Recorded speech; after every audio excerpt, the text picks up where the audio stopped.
afaga jamana ko ka jɛ RFM ka fara a cɛkɛɲɔgɔn radio kan ni fana ye cogoya wɛrɛ ye radio ko la.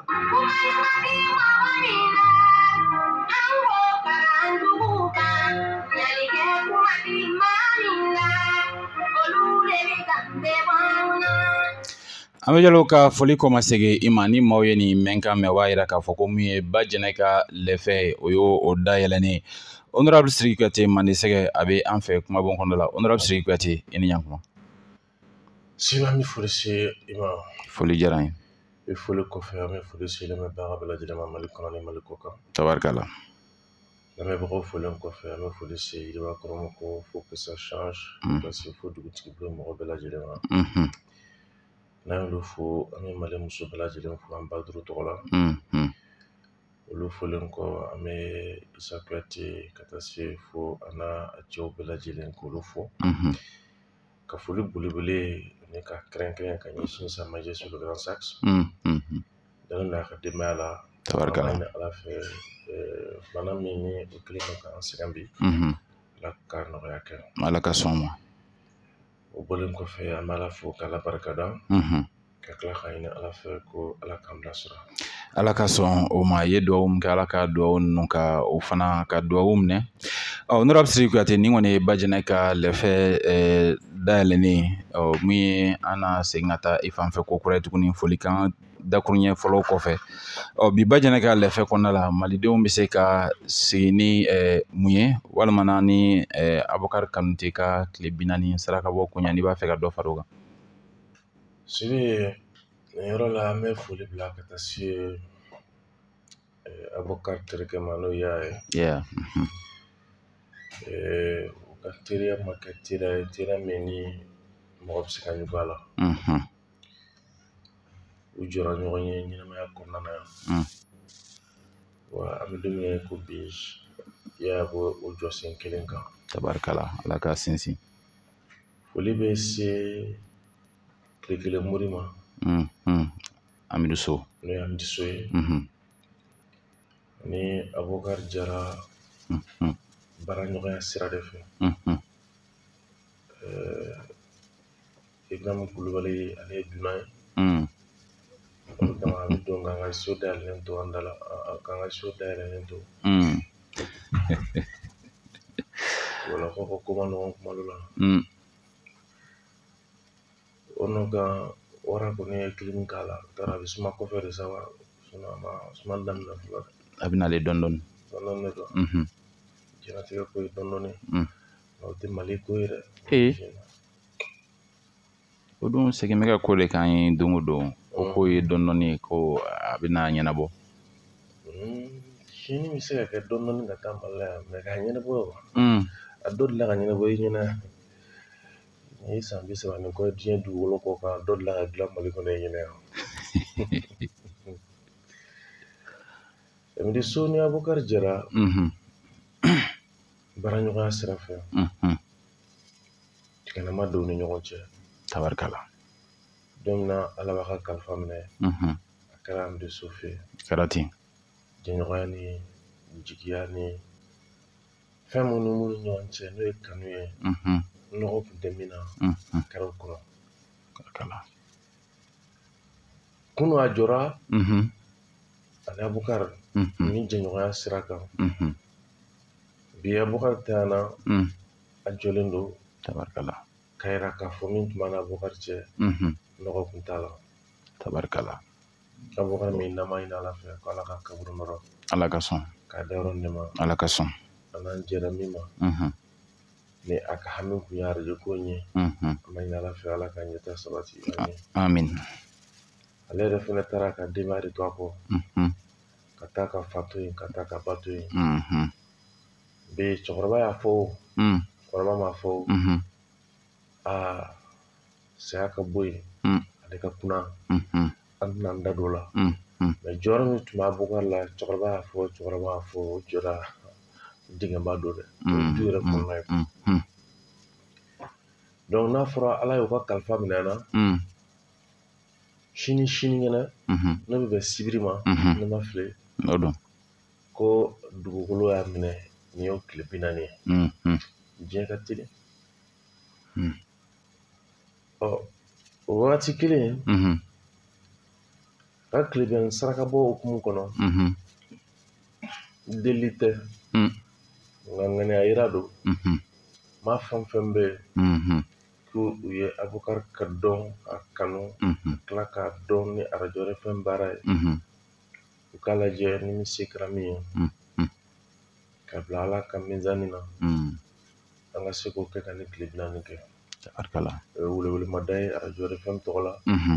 an bɛ min ɲɛsin lamɛnbaga bɛɛ lajɛlen ma Sibi sɔɔni seli bɛ se jɔn bɛna ɲinɛ saga san cɛkɔrɔba ye o ye ɲininkali gɛlɛn ye Abubakar taara ka kɔɲɔmuso min to a kɔ bana a n'a gɛlɛya Amidu ko n'ale tun bɛ fɛ k'a layɛlɛ ale tun b'a fɔ de Abubakar ni ma nin kɛ ni kɔɲɔmuso minɛ dɛ a b'a fɔ Amidu kɔɲɔmuso tɛ n bolo sisan Amidu ko ten u bɛ yɛlɛ n'o ye jɔn bɛna kɔɲɔmuso ka fini san ɲinan seli la saya kunna i ma nin miiri nin bɛɛ la ka tila k'a ye ko an ka ɲɛnɛmaya kɔnɔna na yan an dɛsɛra ka kɛ ɲɔgɔn fɛ ko fo an sɔnna ka kanubaya k'o falen ɲɔgɔn juguya de la ɲɔgɔn juguya min bɛ wolo an yɛrɛ bɛɛ lajɛlen halakili la o ye yɛrɛ labida la k'a fɔ ko den bɛɛ ma wolo ɲuman kama wa den bɛɛ ma barika wa i bɛ minnu ye tiɲɛni na an senfɛ ka na siga la dɛ barikantanya de b'a kɛ o de bɛ maaw bila tiɲɛni na ni den kɔni barika la a tɛ sɔrɔ tiɲɛnikɛlaw ka kulu fɛ o la Abubakar kɔni bɛ tiɲɛ so bi o don a bɛ ten n y'a ɲini Ala fɛ anw yafara ma Ala yɛrɛ ka yafa ma Ala ka sɔn ma ka tila k'a ɲini Ala fɛ Abubakar yɛrɛ fana ka yafa ma siratigɛ la a ka dɔn dɔrɔn k'a fɔ a ka di Ala ye cogo min na a b'a kɛ ten dɛ a dɔ la an de bɛ jɔrɔ k'a fɔ jɔn bɛna kɛ fa kɔrɔ ye bi jɔn de bɛna kɛ ba kɔrɔ ye bi furumuso ta bɛna to cogo jumɛn na du yɛrɛ bɛna to cogo jumɛn na Abubakar kɔ mɛ i b'a sɔrɔ nin bɛɛ fɛɛrɛ bɛ Ala bolo nin bɛɛ bɛ se ka datugu walima nin bɛɛ bɛ se ka dilan cogo min na i b'a sɔrɔ Ala ye nin bɛɛ fɛɛrɛ tigɛ o tuma an b'a ɲini Ala de fɛ hɛrɛ min bɛ nin kɔfɛ Ala k'a caya k'a teliya k'a bonya Ala ka sɔn ni fɛn bɛ nin kɔfɛ min ka kunna ale de yɛlɛma masa ye an b'a ɲini Ala fɛ Ala ka yɛlɛma k'a kɛ timima ye Ala ka sɔn ka yɛlɛma k'a kɛ wasa ye ka yɛlɛma k'a kɛ kunnadiya ye Sibi tasibila min b'an bolo ni welewelemada ni kibaruya min b'an bolo ka ɲɛsin Abubakar ka taani ma ni y'o tile 40 kunbɛn bɛ bɛn sibiri nata ma tuma kala ko jira an na musaka Ala ka koya nɔgɔya saraka minnu bɛna bɔ maa ma ka dɔrɔmɛ 1 min y'a la Ala k'a jɔ a tigilamɔgɔ kelen kelen dɔw bɛna kɛ k'Ala ka dɔw ninnu bɛɛ lajɛlen minɛ Sibi o tun ye kuma ɲɛdɔn ye tabarikala ŋaniya yira bɛ kɛ nɛgɛjuru sira min fɛ o de ye 79 08 36 34 79 08 36 34 79 fu ani 8 36 34 o ye ŋaniya yira ye ka sin min ye sibiri nata ni kalo tile 31 Abubakar Kanute ka tile 40 mun bɛ se ka kɛ ŋaniya yira ye ka taa fara denbaya ta kan yaasa ka tile 40 saraka bɔ in a ka se ka kɛ ka ɲɛ cogoya min na alors honorable nin kun ye o tile 40 ko kumaw ye ani tasibila min bɛ kɛ ka ɲɛsin an balimakɛ ma bi Bajɛnɛ ka lɛfɛ kɔnɔna la mun labɛnnen don ka bila malidenw ye Sibi an bɛ baro ta ka taa kelen kelen ni min sɔrɔla ka di mɔgɔ ma o na ko garisɛgɛ bɛɛ Amidu Jalo bi yan an ka karamɔgɔ ye Amidu So ye Meri Jalo ni Amidu So balimaya kan ka sɔrɔ ɲɔgɔn cɛ a fila bɛɛ ye filaw ye ko ɲinan ko saga gɛlɛyara misi an t'a lajɛ an tɛ ɲinɛn ta kɛ ni misi ye sa ni saga kɔni gɛlɛyara ni misi sɔrɔla an bɛ wasa don o la kosɛbɛ mɛ Sibi min kɛra baara ye dɔrɔn kalifaw de tiɲɛna kalifaw tiɲɛna dɛ. mun nana ni kalifaw tiɲɛni ye? Janfa. N bɛ ɲininkali kelen de k'i la. O ye ɲininkali jɔn? N'i ko ko maliyɛn ka Mali yɛrɛ civilisation, culture, c'est-à-dire k'a somɔgɔya, n'a namu, k'a ka ɲɛfɔ a bɛ mun fɔ a la? Honorable, n'i y'o d'an ma, o ye san caman épreuve dilen an ma dɛ. Parce que kuma caman an tɛ sigi ka miiri o kan. A tɛ se ka foyi fɔ yan. N'anw taara kɔ kan, n'an ni diɲɛ mɔgɔw sigira, n'an ko k'an b'an ka culture fɔ, an bɛ mun de fɔ mɔgɔw ye? N'i ko anw fɛ yan sisan ko la répartition de la société, c'est fondé sur quoi? An bɛ mun fɔ diɲɛ mɔgɔ tɔw ye? An sigi cogoya la, ko sigi sigilen don cogoya min na, o sigilen don fɛn min kan. An bɛ mun fɔ mɔgɔw ye diɲɛ fɛ? An bɛ mun fɔ an denw ye? An bɛ ka mun fɔ an mɔdenw ye? An bɛ ka mun fɔ an yɛrɛ ye quoi? Honorable, i t'o fayida d'an ma bi. Non, an ka se ka fɔta sɔrɔ. N'i ye ka yira k'a fɔ an bɛ hali bi boli minnu na k'a fɔ k'an ka namu a ka jɔ an ye, parce que n'a ma jɔ an ye, cɛ an bɛ fu de la koyi. Non, tu sais, foyi man jugu diɲɛ kɔnɔ ka tɛmɛ mɔgɔw ka kɛ i ye,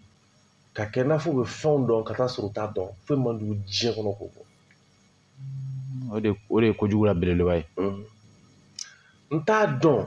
o ka jugu dɛ, mais min ka bon n'o ye, o ye i t'a dɔn k'i t'a dɔn. O ye dibi fila ye dɛ, parce que n t'a dɔn o ye dibi ye,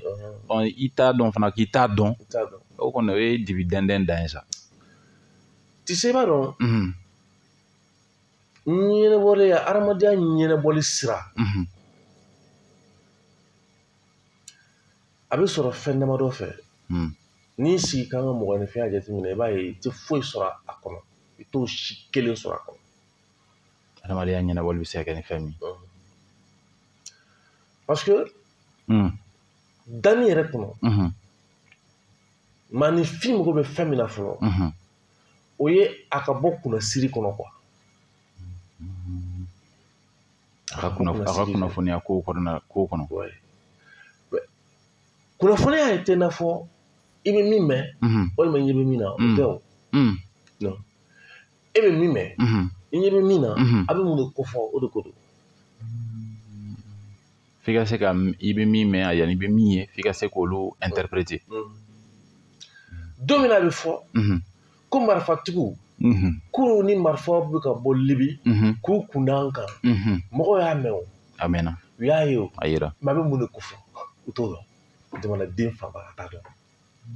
T'a dɔn min yɛrɛ bɛ sen na. O de kama an caman ko k'an balimaw don k'an kan ka se k'u bisimila, u bɔra gɛlɛya kɔnɔ. U bɔra gɛlɛya kɔnɔ, bisimila. Ni maa min ban ni balima la, balima ye juru 77, n'i ye kelen tigɛ, i bɛ jahanɛmɛ kɔnɔ. N'o ye Ala, subahanallahi, a juru 77 tɔ ye joli ye bi? Ayiwa, fo n'an y'o ɲini sa, parce que dɔ kɛra juru ninnu na ten. C'est de façon collective. De façon collective. Donc a bɛ kɛ foroba fili walima foroba. Si de façon collective, on ne parvient même pas à donner une réponse à des choses comme ça. An bɛ taa cogo di? An bɛ taa min? Ni anw tɛ se foroba sira fɛ ka kɔfili walima ka hakilina dɔ sɔrɔ nin ko la, an bɛ taa cogo di? Ne jɔrɔla Ala, Ala cɛ. O de baara b'an bolo dɛ. Bon, i bɛ se k'i si, i bɛ kuma di ne ma,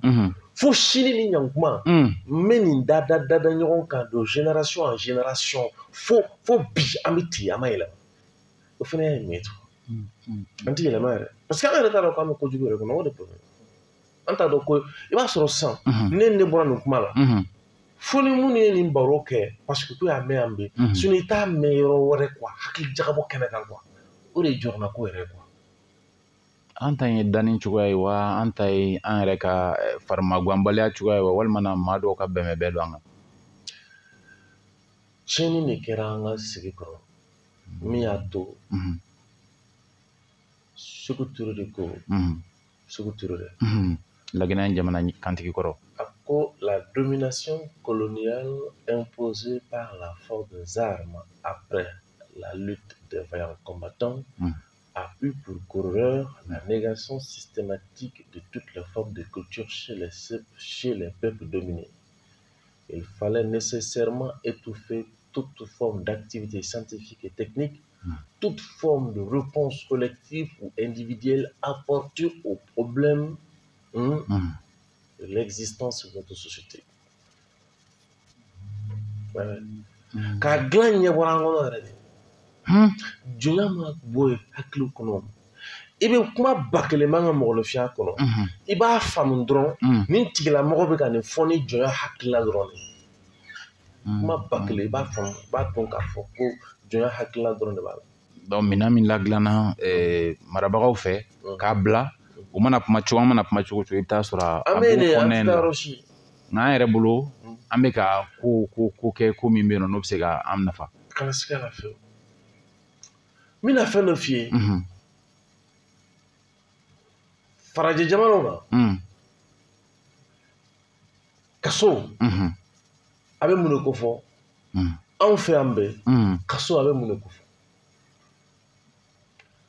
Farajɛ jamana na kaso a bɛ gaw la ko a bɛ k'u ka kannabila dankara la. Liberté min bɛ yen. Ouais.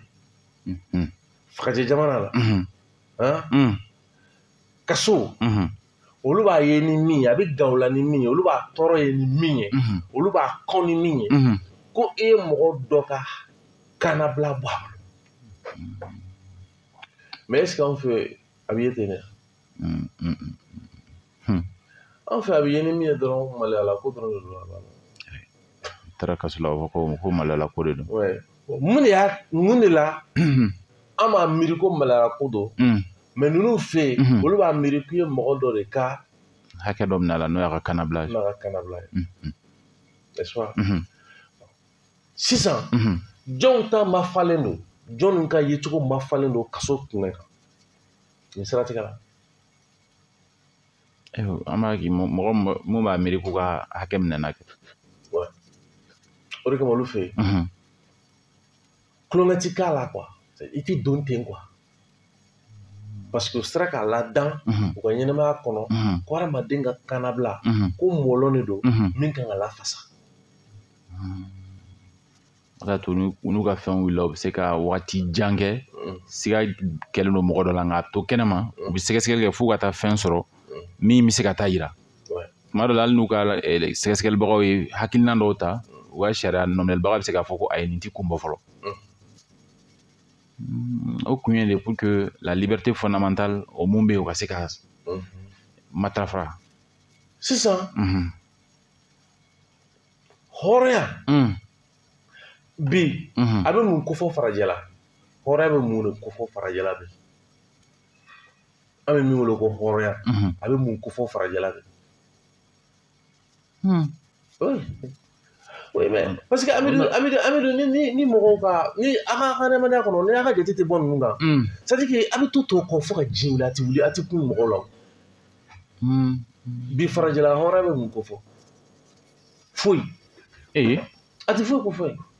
K'a fɔ ko hɔrɔnya o tɛ foyi ko fɔli fɛ. Papa o mun ko fɔ.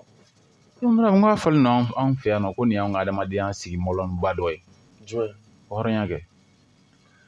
Tu sais bari mun na a tɛ fɛn ko fɔli fɛ yan. Parce que nafa b'a la ni jɔnya de bɛ yen o ni jɔnya tɛ yen nafa jumɛn bɛ hɔrɔnya la. Donc ça veut dire que anw yɛrɛ bɛ ka min wele ko hɔrɔnya an t'a kɔrɔ de dɔn n k'o de problème ye. O de ye danger ye o. Anw ka gɛlɛya ye o fɔlɔ de ye. Anw yɛrɛ bɛ min kɔnɔ anw t'o dɔn o de ye kɔrɔlen ye. Donc pour que nafa ka kɛ hɔrɔnya la fo k'a ka sɔrɔ wagati kɔnɔ jɔnya de bɛ yen nɔ. Ni jɔnya tɛ yen hɔrɔnya kɔrɔ ye jumɛn ye.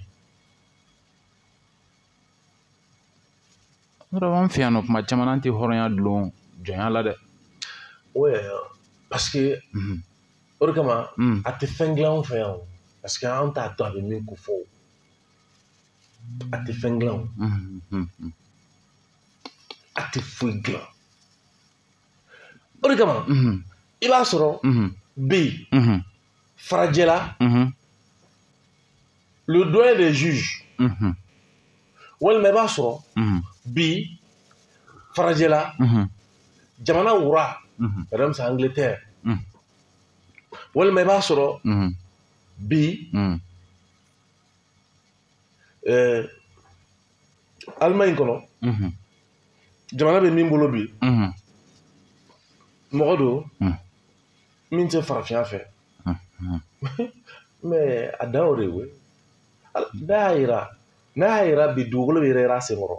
a bɛ se ka dan ale yɛrɛ de kɔnɔ dɔrɔn k'a tɛ farafinya fɛ n'a y'a yira bi dugukolo bɛ yɛrɛ a senkɔrɔ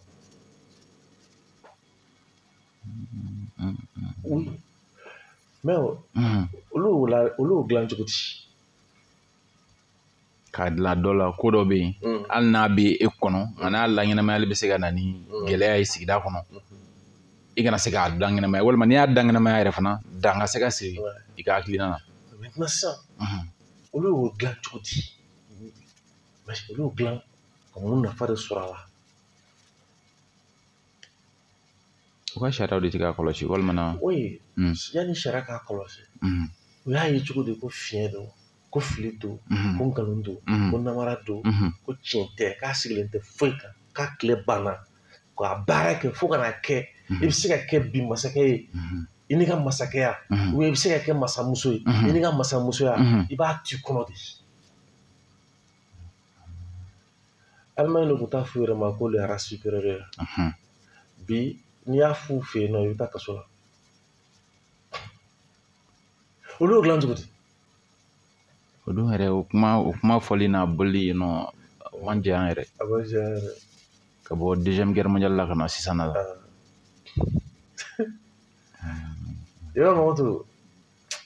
c'est pourquoi ni peuple min tɛ se ka dilan i ka n'i jigi da kan mɛ u bɛ ɲɔgɔn dun ka ɲɔgɔn ban ni foyi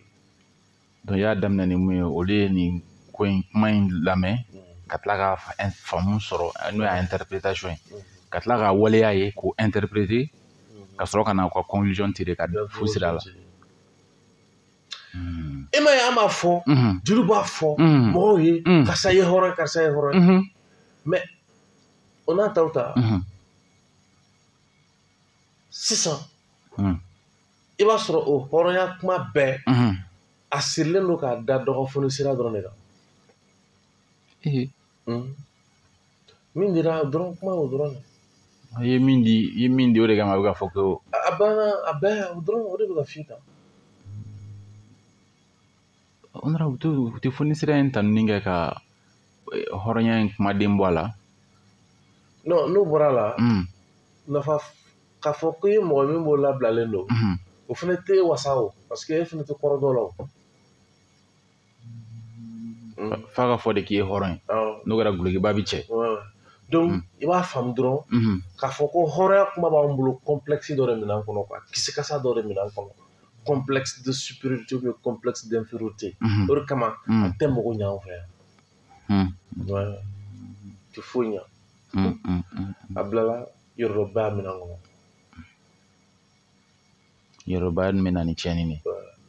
ɔ sisan n'a fɔra ko yɔrɔdɔbaya kɔrɔ jumɛn de fana bolo an fɛ yan yɔrɔdɔbaya kɔnɔ kɔrɔ jumɛn de b'a la o tɛ mɔgɔ min ka bon a yɛrɛ bolo de mɔgɔ min ka bon a yɛrɛ bolo kɔrɔ jumɛn de b'a la mɔgɔ min b'a yɛrɛ fisaya mɔgɔ wɛrɛw ma mɔgɔ min b'a yɛrɛ fisaya mɔgɔ wɛrɛw kan n'est-ce pas bien sisan i bɛna ye k'a fɔ kuma dɔ bɛ yen ko min bɛ tila k'a fɔ tubabukan na cogo min na les nœuds renfermant la sagesse et les règles du territoire ne m'a f'i ɲɛna n'a bɛ fɔli min kɛ ko karisa tɛ adamaden ye a dɔ la n'i ko k'i bɛ nin kuma ta ko dɔ y'a fɔ dɔ ma k'a ye ɲɔgɔn sɔrɔ kiri bolo kan kiri b'a ye cogo di n'i kɔni ko k'an tɛ fɛn fila dɔn i tɛ adamaden bɛ baganw fɛ o kɔni y'an ka jate terre à terre de ka taa sɔrɔ a kuma ma ta yen o de kama ne k'i ma ko dɔ ɲɛyeli ne y'a b'a fɔ cogo min ko k'a faamu o dennin don a dɔ fɔ de la n'o tɛ i tɛ se ka fa i tɛ se fo ko in yɛrɛ dɔ fɔ min nana n'a ye i k'o de ɲalɔn o bɛ kɛ sababu ye i bɛ ko in faamu mais Adama o ka n'an ka kuma kɔnɔ n'i y'an ka mɔgɔya ta yɔrɔ dɔ la i bɛ se k'a fɔ o kumaden o ye dunan de ye o Adama ka n'an ka o dunan de ye o donc filɛli cogo wɛrɛ ni ɲɛfɔ cogo wɛrɛ tun b'an bolo yan ni n'o Adama tɛ kuma in talen don k'i tɛ adamaden de m'a faamu adamadenya o bɛ ɲɛfɔ yɔrɔ jumɛn o bɛ ɲɛfɔ cogo jumɛn yan o de ye ko maanifin mana ma n'a bɛ ji min a bɛ fiɲɛ sama da la k'a bɛ fili quoi o de fɔtɔ tubabukan na ko l'erreur est humaine danfara min sɔrɔla Adama ni sitanɛ cɛ o ye fili kelen kɔ Adama ye tariku dɔ ko san 40 a n'a muso pour que k'Ala yafa deli ka sigi u kɔ tariku dɔ ko o siratigɛ la o de bɛ tali kɛ an ka fɔcogo la adamadenya la sisan e bɛna mun ye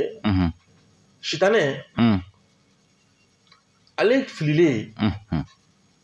a ma segin a kɔ quoi tariku ko ten ale ka fili kɛra kelen dɔrɔn de kelen dɔrɔn de sinon a ma gulɔ min a ma mɔgɔ faga a ye min kɛ dɔrɔn k'a yɛrɛ danbe ka taa kusabanciya ma kusabanciya min n'a sigilen tɛ ko kan ani dali masa cɛ yɔrɔlɔbaya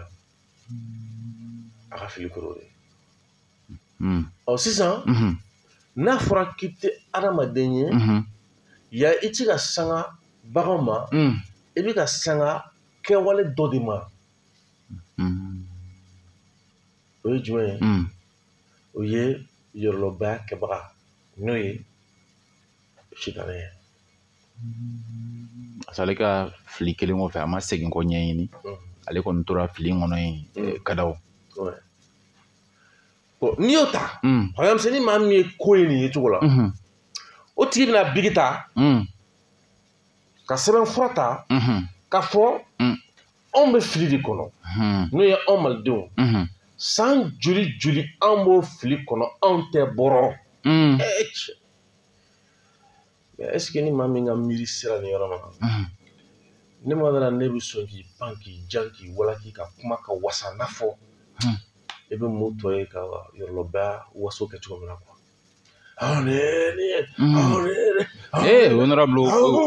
honorable ka d'an ye dɛ surtout an mun yɛrɛ bɔra kɛlɛmasasiw la kɛlɛmasasiw n'olu tɛ ɲɔgɔn sɔrɔ foyi la honorable an tamasire ye fɛn min ye an b'a fɔ ko mɔgɔ bɛ dulon i bɔkolo la an tamasire olu an bɛ ka kɛlɛmasasi dɔ tɔgɔ fɔ Bitɔn a ko Bitɔn bɛ yen i bɛ Kulibala du bɛ ci ka ban i tɛ Bitɔn tɔgɔma sɔrɔ a kɔnɔ Bamakɔ yan ne b'a mɔgɔ 3 ɲɔgɔn ne bɛ 4 bɛ Bamakɔ bɛɛ ci ka ban i yɛrɛ dɔgɔkɛ ye Bitɔn tɔgɔ dɔn Benito awɔ ale denkɛ tɔgɔ Bitɔn Mamadi Kulibali parce que Bitɔn bɛ CNT kɔnɔ Bitɔn bɔra CNT kɔnɔ a bɛ sɔn ka kɛ a bɛna kɛ Damiyɛn Buwate Tarawele ka tila ka yɛlɛma fɛn ninnu caman bɛ sɔrɔ o fɛ tɔgɔma sira fɛ peut-être bon n bɛ tila ka se a y'a tɔgɔ da min na n bɛ tila ka t'o sɛbɛn an ka Bitɔn sɔrɔ cogo min na dɛ n'a sɔrɔ yɛrɛ il était constant an ta in ka kɔrɔ ni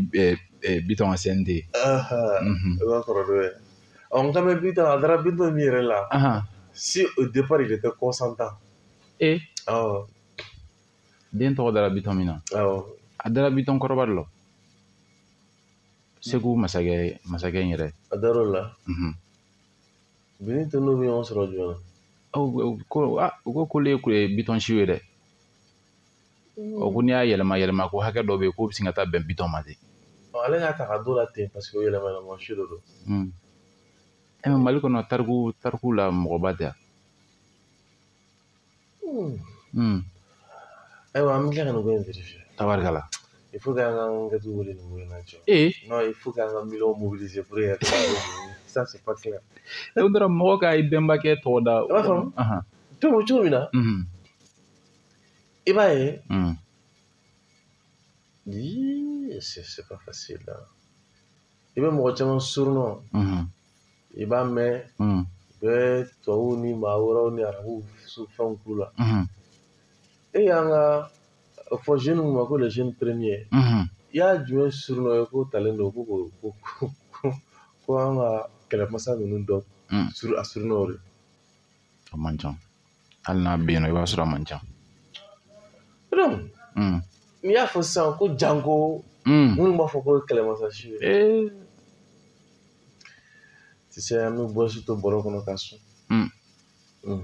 N'a bɛɛ labɔla mun ka sɛ ma faga dankun na olu bɛ to a la. Kuma ka ca. Voilà. C'est pourquoi ne ko mɔgɔw ka waso ni u yɛrɛ bɛ se ka min kɛ ka danbe ka taa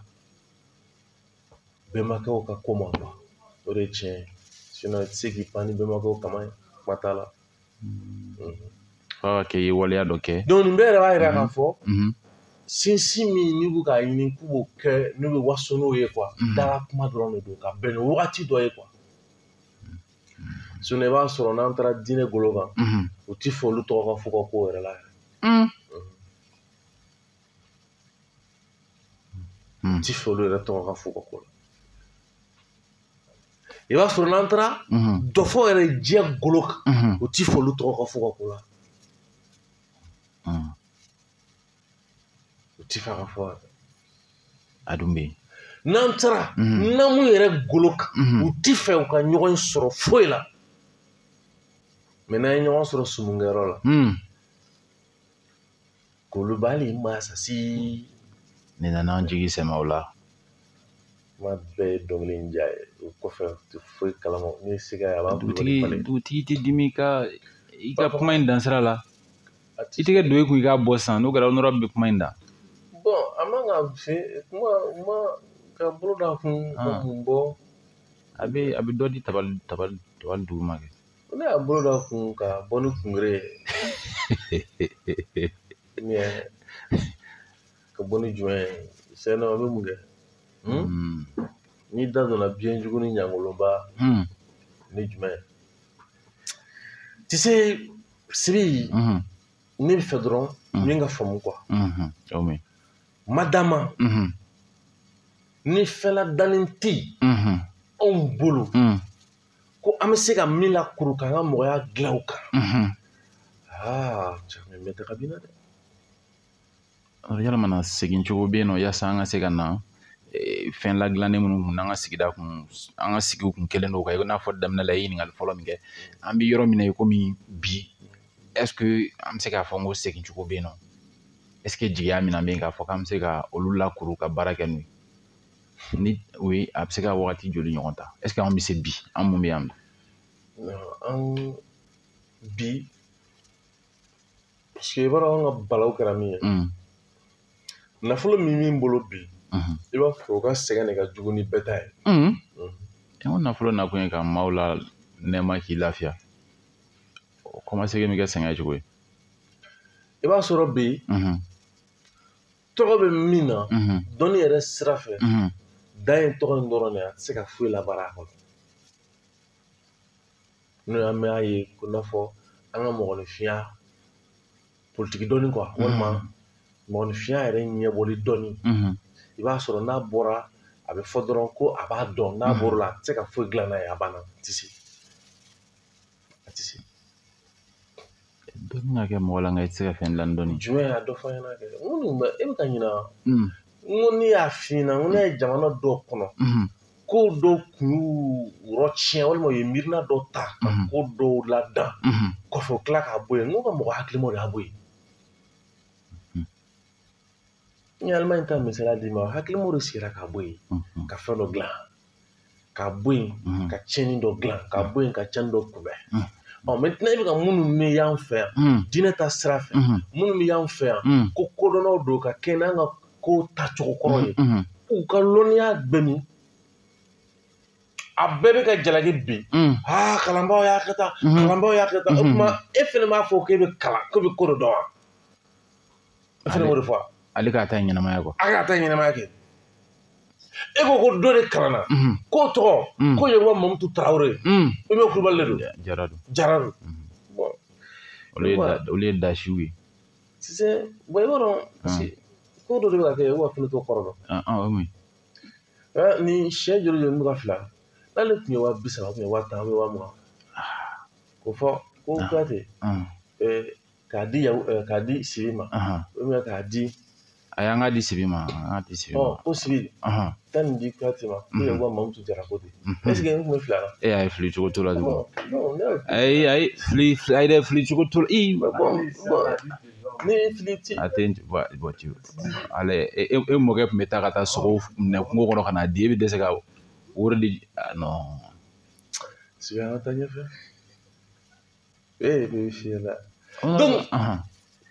sisan e de ko dɔnniya dɔ bɛ e la ko min n'o taara kalan wɛrɛ kɛ k'o ye maa lafililen de sisan dɔnniya min bɛ la an b'o fana jɔlen ye donc an bɛ ɲɔgɔn jalaki de kɔnɔ yan dɔrɔn wa i b'a ye k'an ka dɔnniko kuma a bɛɛ sinsinnen don ɲɔgɔn jalaki de kan ni min nɛn jara don min na wa an bɛ k'a fɔ jɔnni fana ɲɛna n'olu kan ka tugu an kɔ k'a jaratigɛ o ye anw fana la minnu yɛrɛ ma kalan fewu ala kunfinw kɔni an kunfinw ka fɔ aw kalanbagaw kan ka jaratigɛ ɲɔgɔn bi diinɛ ta sira fɛ an kunfinw de bɛ jaratigɛ karamɔgɔ ɲɔgɔn cɛ Yakuba ninnu b'a fɔ ko Amidu ta de ye tiɲɛ Aramata ninnu b'a fɔ ko Kulubali ninnu de ta ye tiɲɛ olu yɛrɛ t'a dɔn mun bɛ ka fɔ fana yɛrɛ an tɛna a sigi sa ni Yakuba ka kuma fɔcogo sigicogo ninnu cɛ ka ɲi an tɛna tugu ale ta in kɔ n'o ka d'an ye n'o b'a arranger o de don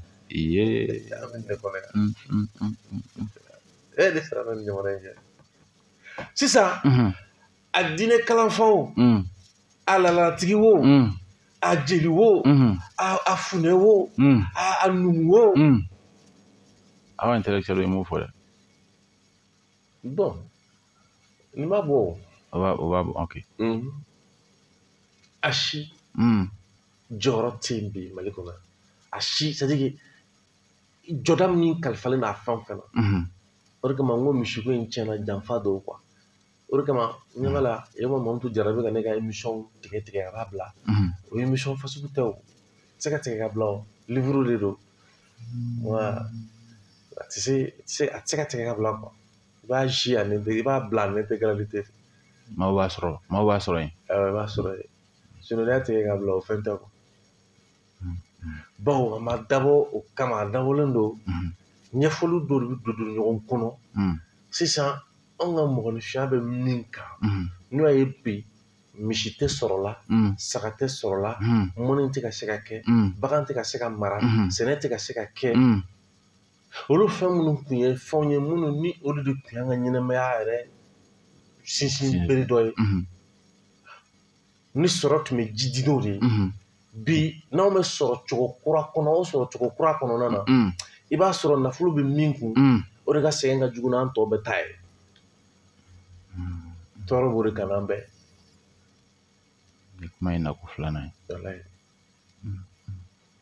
a y'a lajɛ sisan Mali filɛ nin ye crise économique kɔnɔ fɛɛrɛ jumɛn sera ka sɔrɔ ko pour que an ka nafolotigiw ka se k'u jɔ ni jɔda dɔ ye ni faso yɛrɛ kanu ni danaya ye ni baara sira ye olu yɛrɛ bɛ k'u yɛrɛ ɲini caman yɛrɛ ye faso bila ka taa faso wɛrɛ jamana wɛrɛ kan fɔlɔ sisan donc nafolo kiri bolo kara ye kungo bɛ ka fantanw tɔ faga parce que maa caman bɛ ka kule bi lakanabaliya a bɛ k'u nin ta o tɛ bilen dɛ ko lakanabaliya kɛlen don k'u bali baara yɛrɛ la sigidugu caman bɛ yen sigidugu caman bɛ yen se ka sɛnɛ kɛ u tɛ se ka mɔni kɛ bagan b'u bolo n'i bɔra n'o ye n'o sɔrɔla i bɛ bolongolo yan i bɛ obligé ka baganw to soforokun na dumuni fana tɛ sɔrɔ yen i ye sɛnɛkɛlaw ta bɛ ka attaquer dugu bɛ ka ci o sira kan sisan an bɛ ka mun ye Niger Burkina Mali ɲɔgɔn fɛ kɛlɛ bɛ ka wusu i b'a fɔ k'a bɛ ka kuraya cogo jumɛn na mun sɔrɔla o fɛ sisan jamanaden minnu bɛ nin jamana ninnu kɔnɔ olu jɔda bɛna kɛ mun ye nin ko in na an bɛ filɛli de la o an bɛ ka filɛli kɛ i ye jamana saba min fɔ n'o nana kuluba kelen kɔnɔ an bɛ ka filɛli kɛ ni jamana ɲɛmaaw y'a bila da min na kɛlɛ bɛ jamana kɔnɔ politiki min sɔrɔla o ye ni jamana ɲɛmɔgɔ y'a bila da min na a ko bɛ ten de u ma wele bila jamana kɔnɔdenw ma jamana kɔnɔdenw fana sigilen don n'an ko an bɛna dɛmɛ kɛ an bɛ taa sira jɔn fɛ dɔw y'a ɲini ka dɛmɛ kɛ olu ye gɛlɛyaw sɔrɔ bɛɛ jɔlen don sisan ka ɲɛmɔgɔw yɛrɛ kɔnɔ a b'a fɛ an ka mun kɛ ɲɛmɔgɔ fana tɛ ka se ka fɛn fɔ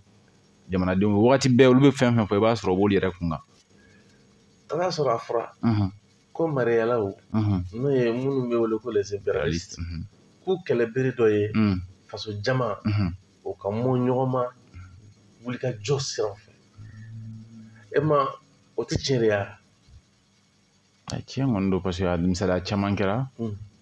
n'an seginna ka taa koba hali kana kɔsanda in na a misaliya caman yira fɔlɔ sigi caman kɛra ko k'a fɔ cause et l'origine de la crise au Mali n'o ye an ka kɛlɛ in c'est à dire que a taa yɔrɔ kɛlɛ sugu jumɛn don m'a faamu a kun ye jumɛn ye bi n'i ye téléphone bila ko sisan kɛlɛ fila anw fɛ yan ɲɛda kura min kɔnɔ an bɛ se k'o danbe ka taa mun de ma an bɛ se k'a danbe ka taa kɛlɛ sugu jumɛn ma kɛlɛ wulila ni min ye n'an bɛ min kɔnɔ bi falen dɔ évolution donna la sira la maintenant de façon concrète de façon collective bi n'i ye kuma di maliden ma ko k'a fɔ ko kɛlɛ filɛ nin ye bi kasaka min kɔnɔ ɲɛda kura min filɛ kɛlɛ la ko a b'a danbe ka taa kɛlɛ sugu jumɛn ma a bɛ mun fɔ an bɛɛ da bɛ bɛn min ma o ye ko janfa kɛlen don a na an kunna o de y'an ka janfa kɛlen don a na o ye ko kɛnɛma jamana minnu bɛ yen nɔ olu de bɛ ka na an ka dugu jukɔrɔ fɛnw ni fɛn wɛrɛw nɔfɛ i b'o kɛlɛ wuli cogo di c'est le problème maintenant janfa donna a ma a tɛ kɛ janfa don a ma ni kɛlɛ sugu jumɛn ye donc f'i ka janfa nature yɛrɛ de dɔn fɔlɔ janfa yɛrɛ suguya sugu jumɛn de don janfa jumɛn de don c'est comme si wagati dɔ kun kɛra an tun b'a fɔ ninnu bɛ ka dɛmɛ ninnu fɛ nɔgɔ kun t'o la faransi tun bɛ ka minnu dɛmɛ nɔgɔ t'o la olu yɛrɛ kibaruya bi a fɔlen don ko faransi bɛ ka minnu dɛmɛ olu kibaruya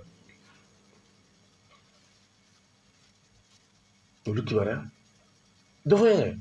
n ye a dɔw tɛ olu de dɔw tɛ Algérie a mɔgɔ dɔw n hakili la dɔw fana bɛ faba yɛrɛ fana kɔnɔ yan jamana cakɛda dɔw la ok sisan an bɛ yɔrɔ min na ko bi Algérie bon kuma wɛrɛ y'o ye mais est ce que olu bɛ ka Tezawatɛni daminɛ wa olu de bɛ Tezawatɛni olu tɛ Tezawatɛni mɔgɔ tɛ kala kan i bɛna mun ye 2012 wagati u kun gɛnna ka taa Burkina n'est-ce pas faransi de tila ka don ne tugun fo kana accord ko b'o la ka Kidali daminɛ n'est-ce pas bi Burkina tɛ Blaise bolo Burkina bɛ IBK de bolo nka o jabala ko Algérie n'est-ce pas Algérie de m'a dogo k'a fɔ u bɛ hakilila min kɔ ale b'o hakilila fana kɔ Algérie y'o yira kɛnɛ kan n'est-ce pas ok komi an ni Algérie man di an bɛ se k'a fɔ tan n'o tɛ an kɔrɔkɛ o ye dɔ fɔ yɔrɔ la an bɛ yafa deli kɛ parce que ne bolo an kɔrɔkɛ yafa deli kɛ a y'a kɛ ko kuma fili bonyana a bɛ yafa deli ale malidenw Guinéens fo ka taa se Mamadu Dunbiya yɛrɛ ma tiɲɛ don Philippe bɛ kɛ kuma la a ye kuma min fɔ k'a fɔ ko a jo don a jo tɛ kuma yɛrɛ tɛ yen kuma bɛ min bolo dɔrɔn o ye est-ce que a dɔ la a ka kɛ ni bilasirali ye a ka bɔ ka yafa deli hali a dɔ la ani communauté guinéenne ka sigi a ka baro yɛrɛ kɛ pour que a ye nin min fɔ fo ka sira dan na ka segin a kɔ est-ce que o nafa tun man bon k'a fɔ en tout cas sariya ka baara b'a la mais dilanni sira fɛ est-ce que o nafa tun man bon ni kasoladon o tun bɛ sɔn ka dilan ka tɛmɛ kosɛbɛ surtout i ye min fɔ yafadeli kɔfɛ communauté guinéenne bɛ yan nɔ hali ni maliyɛn dɔw bɛ fara a kan ka taa communauté guinéenne ɲɔgɔrɔ u ka kuma kɛ après ka baro kɛ o tun bɛ kɛ sababu ye ka tension sociale min bɛ jamanadenw ka niveau la o b'o ban n'est-ce pas bon dɔ la ne b'a miiri dɔrɔn k'a fɔ est-ce que kaso bɛ nin dɔw est-ce que kaso nafa ka bon nin dɔw la o de miiri quoi c'est Mali ni la Guinée balimaya de don sindiya de tɛ yan o de don est-ce que a dɔ la kasoladon yɛrɛ tɛna n gɔri don ko dɔ la wa parce que jamana ɲɔgɔn cɛ ko de don sini a bɛ se ka kɛ hali mankan dɔ bɛ don ni ɲɔgɔn cɛ comme i b'a sɔrɔ ne b'a fɔ kuma caman même en temps de paix les relations entre les États là sinon les relations diplomatiques sont faites de tension waati bɛɛ i b'a sɔrɔ ko nin dɔ bɛ na ɲɔgɔn cɛ a bɛ kalaya a bɛ tila ka bɛn a la a bɛ tɛmɛ ni a ka sinon e kana filɛ tan ala bɛ se ka ko la koyi yanni a bɛ taa kiri a bɛ se ka kɛ dalamankan dɔ bɛ na dɛ balimaya la o tɛ ba la o tɛ ba la mais ni o dɔ kɛra ka taa sɔrɔ hali ne kɔrɔkɛ yɛrɛ ma kiri a bɛ sɔn a kuma bɛ sɔn ka caya dɔw fana bɛ k'a miiri k'a fɔ ko a dɔw la ni nin kun tora ten ko mɔgɔ wɛrɛ de la k'a fɔ k'o taara kaso la mɔgɔw y'a sanga ɲɔgɔn ma quoi justice man ka marcher ten sa parce que mɔgɔ caman fana ye fɛngɛ lana justice man ka marcher ten sa o y'a faamu olu minnu bɛ k'o fɔ i b'a sɔrɔ olu fana bɛ ka kuma caman fɔ o kan ka taa dɔ taara kaso la o kuma de la mɔgɔ i bɛ ka min fɔ bi n'i tɛ ka taa kaso la dɔ taara kaso la o kuma de la n mɔgɔ ka ɲinɛ dɔ e bɛ ka min fɔ bi dɛ dɔ taara kaso de la o to yan wa i ka kunun kuma caman bɛ yen n'o labɔra bi i yɛrɛ bɛ sɔn kaso la c'est pourquoi Kawjim ni mɔgɔ bɛ k'a danbe ka t'o ma o ye manipulation dɔ de ye jamana man ka don o kɔnɔ quoi i m'a faamu parce que ka saya kɛ o taara mais e yɛrɛ fana bɛ k'a kɛ o i dun ma taa e tɛ ka dɔ fɔ Makɔrɔ ma dɔw bɛ fɔ la Makɔrɔ ma o tɛ jamana wɛrɛ président don e tɛ ka dɔ fɔ Alassane ma jamana wɛrɛ président tɛ e tɛ ka dɔ fɔ Mauritanie ma jamana e y'a après n'o kɛra tagabagaw bɛ caya o la dɛ e y'a après du kɔsɛbɛ na Makɔrɔ yɛrɛ tɔgɔ nana à la une sisan ni Alassane ko ko élection i bɛ dɔ fɔ o ma mais Poutine ko élection i b'a fɔ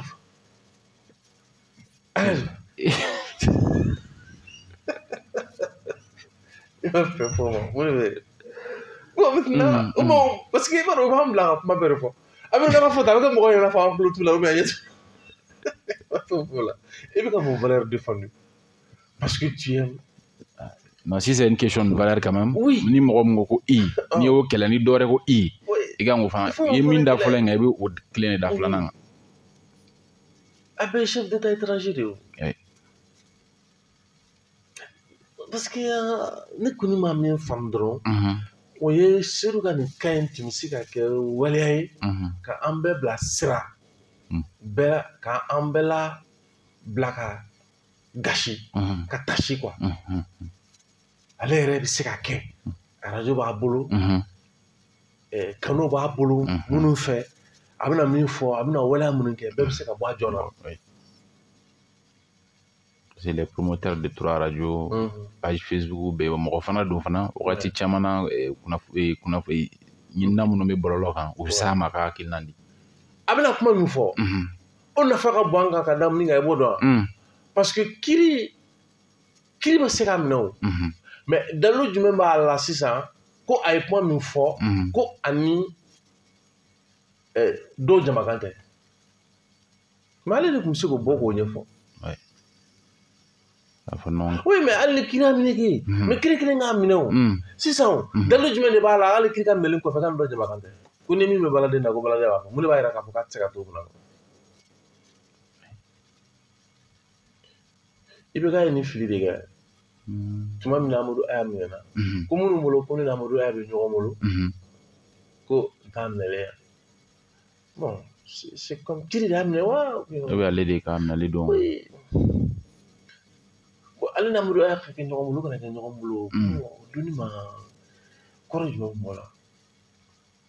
c'est comme minnu ye coup d'état kɛ n'est-ce pas an n'olu tɛ ɲɔgɔn bolo n'est-ce pas mais o y'a sɔrɔ olu de ye sigi o fana dɔnnen don o bɛ wuli yan a minɛli bɛ wuli yan o tɛ wuli o b'a nɔ la o kɔni n'an taara an mana taa cogo o cogo o tɛ wuli o yɔrɔ in bɛ to dɔ fɔ mais minɛli kɛra san 7 de kɛra o minɛli kɔnɔ a labanna cogo di malidenw tila ka wuli a ka tagama ka fɔ k'Amadu Aya ka juger a kɛra c'est-à-dire ka taa tiɲɛ a ta ye nkalon kuma to ye bon maintenant a minɛna min nɔ kan mun dilanna olu kɔnɔ a ka kɛ ale nɔ la ale nɔ tɛ kuma yɛrɛ to ye mun de dilanna o kɔnɔ o tukuru tora yen parce que kiri b'a kuru est-ce que kiri y'a kulu wuli wa est-ce que kiri y'a kuru wuli wa donc ne bolo n'an dɛsɛra pewu le dernier recours foyi wɛrɛ tɛ yen kɛta la fɔ t'a la wagati de kiri na wagati a dɔw ka lajɛ politiquement socialement an bɛ se ka min dilan donc ni dilancogo yɛrɛ ma sɔrɔ a la ni sira si fɛ a ce moment dernier recours bɛ kɛ san an ka taa n'a ye kiri la kiri ka an bɔ ɲɔgɔn na sinon a kun ka di ne ye a k'a fɔ tiɲɛ yɛrɛ la ne yɛrɛ y'a fɔ k'a da nin kan k'a fɔ ko mɔgɔ de y'a dɔn da ni mɔgɔ kan tɛ n y'a fɔ ka da nin de kan nin kan mais n tila ka ye k'a fɔ tiɲɛ na fili don ka sabu kɛ nin kɛra oui sinon i b'a kalama bɛɛ ma bali ka Niger premier ministre Côte d'Ivoire Alassane Fé an bɛɛ y'o ye mɔgɔ y'a ye sisan ni o ɲɔgɔnna visite fasugu dɔ n'o nana kɛ la Guinée fɛ parce que bi an bɛ tile de kɔnɔ mɔgɔw bɛ boli siraw dɔw nɔfɛ i b'a sɔrɔ mɔgɔ caman bɛ réseau sanfɛ u t'a dɔn Lion ye min ye quoi u b'a bɛɛ danpe sinon basiko kuma min fɔra ne ma fili a kuma fɔlen n t'a siɲɛ fɔlɔ ye dɛ hali 2012 Mali kɛlɛminɛnw a fɔlen ko u da goronnen don Côte d'Ivoire fo an tun ye CEDEAO fɔ a la CEDEAO ma kuma mais la Guinée masakɛ Alpha Condé a don a bɔra a ko ko la Guinée m'a bloqué CEDEAO tɛ ko an k'an ka ɲɛmɔgɔ ɲininka a bloqué kun ye mun ye olu k'o ɲɛfɔ ale kɔni t'a ɲɛfɔ mais olu tɛ CEDEAO tɛ b'a faamu mais pourtant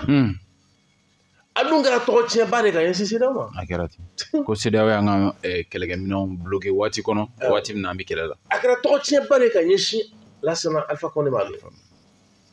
mais pourtant o bɔra k'a fɔ ko tiɲɛ tɛ basiko kuma in fɔra u ka ɲɛmɔgɔw bɔra k'a fɔ ko Faransi base étrangère kelen tɛ la Guinée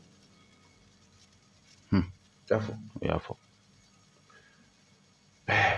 Seydou Mar a bɛ se ka émission joli kɛ ko olu ka kumakanw ni k'a ka lecture grille de lecture c'est pour dire que n bɛ fɛ ka min f'i ɲɛna dɔrɔn mɔgɔ kelen tɛ dɛ o minan ko la maliden joli de ma don fili la an caman taara a fili jiwoyo fɛ dɛ. Pourquoi n'an caman taara fili jiwoyo fɛ an tɛ se k'a faamu mun de b'an bali k'a to ko maa kelen fana bɛ se ka fili o cogo kelen na. Sinon i bɛ se ka wuli i yɛrɛ ma ten ka nin fɔ cogo di. I bɛ taa sɔrɔ i bolo ye fɛn dɔ ye i y'a ye cogo dɔ la i b'a sɔrɔ e ma fɛn fan bɛɛ ye kunnafoni misɛnnin dɔ b'a senkɔrɔ i ma se k'o bɛɛ lasɔrɔ donc i bɛ kuma fɔlɔ kɔfɛ i b'a sɔrɔ i tilalen kɔ yɛrɛ i bɛ n'a ye k'a fɔ nin tun bɛ yen mais ne tun tɛ nin kalama. Hali o bɛ kɛ kiri kɔnɔ hali a bɛ kɛ kiri kɔnɔ élément nouveau bɛ na i b'a sɔrɔ hali ni tuma dɔ la n'a kiri yɛrɛ ko datugula ni élément nouveau nana a fɔ k'an ka dayɛlɛ kura ye parce que fɛn kuraw nana kunnafoni minnu tun tɛ an bolo. Bi fan bɛɛ fɛ min tun ye Dunbiya dɔgɔya a datugura n'est-ce pas mais et pourtant jamana caman kɔnɔ fɛn bɛ ka fɔ Mali ma mun de bɛ ka bɔ a la mun de bɛ ka bɔ a la. Ne yɛrɛ bɛ min dɔn danti kelen dɔrɔn ko bɔra mun ta la observateur Palgata olu ta o kɛra kangari de dara olu ye. Bon o kangari kɔfɛ a ɲɔgɔn wɛrɛ kɛra. Non maa ɲɔgɔn wɛrɛ. Donc o b'a yira k'a fɔ kaso bɛ se ka min ɲa donc hali kangari fana bɛ se k'o ɲa a bɛ se k'o ɲa. An tɛ kaso in nɔgɔya dɔɔnin wa. N'a sera ka faamu a bɛ ɲɛ dɛ. Voilà n'a nɔgɔya dɔɔnin nin sira ninnu fɛ a bɛ dilanni kɛ quoi. Ne b'a dɔn n bɛ Seriba dɔn cɛ min ye a welelen k'a ɲininka ka tila k'a jira k'a fɔ fili ye nin de ye mɔgɔ min don a bɛ se ka bɔ ka fili in walanda di ale n'a cakɛɲɔgɔn ni ale n'a baaraɲɔgɔn caman ma. Pour que ale ye fili min sɔrɔ a mɔgɔ wɛrɛw ka kisi o fili ma. Mɔgɔ wɛrɛ kana kisi mɔgɔ wɛrɛ ka mɔgɔ wɛrɛ kisi o ma. Maintenant hali a tun bɛ se ka wele o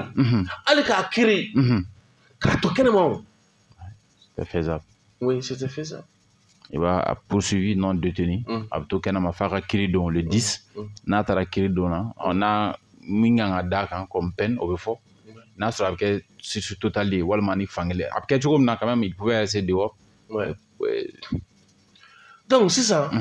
n'an sɔnna k'a fɔ ko dɔ ye dɔ fɔ mɔgɔ dɔ ma parce que kɛnɛ min don politiki kɛnɛ de don laseli kɛnɛ de don kɔsani na diripan ɲɛmɔgɔ o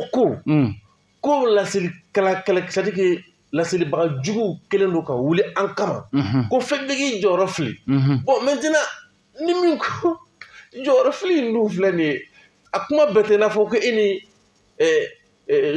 kuma la fama Solomani bɛ ɲɔgɔn ye pour que ka fɔtaw labɛn o tɛ o. O sisan i bɛna jumɛn fɔ ka jumɛn ta i bɛna jumɛn fɔ ka jumɛn bila. Parce que kumakɛla bɛɛ ni diriba sɔrɔ tɛ se ka ɲɔgɔn ye. Oui. Dɔw bɛ wajibiya san i yɛrɛ b'i sigi k'i miiri ne bolo n bɛ se ka dɛmɛ jɔnkɛ ka ɲɛsin kuma min bɛ ka ɲɛsin an ma. Ka kɛ ni i kibaruya dɔ sɔrɔ ka kɛ ni ko dɔ ye a tiɲɛ n'a nkalon Ala de b'o dɔn komi n bɔra ka laginɛ ta ɲɛf'i ye cogo min na a donni ma ni Alpha Condé tun ma bɔ ka nin danatigɛli kɛ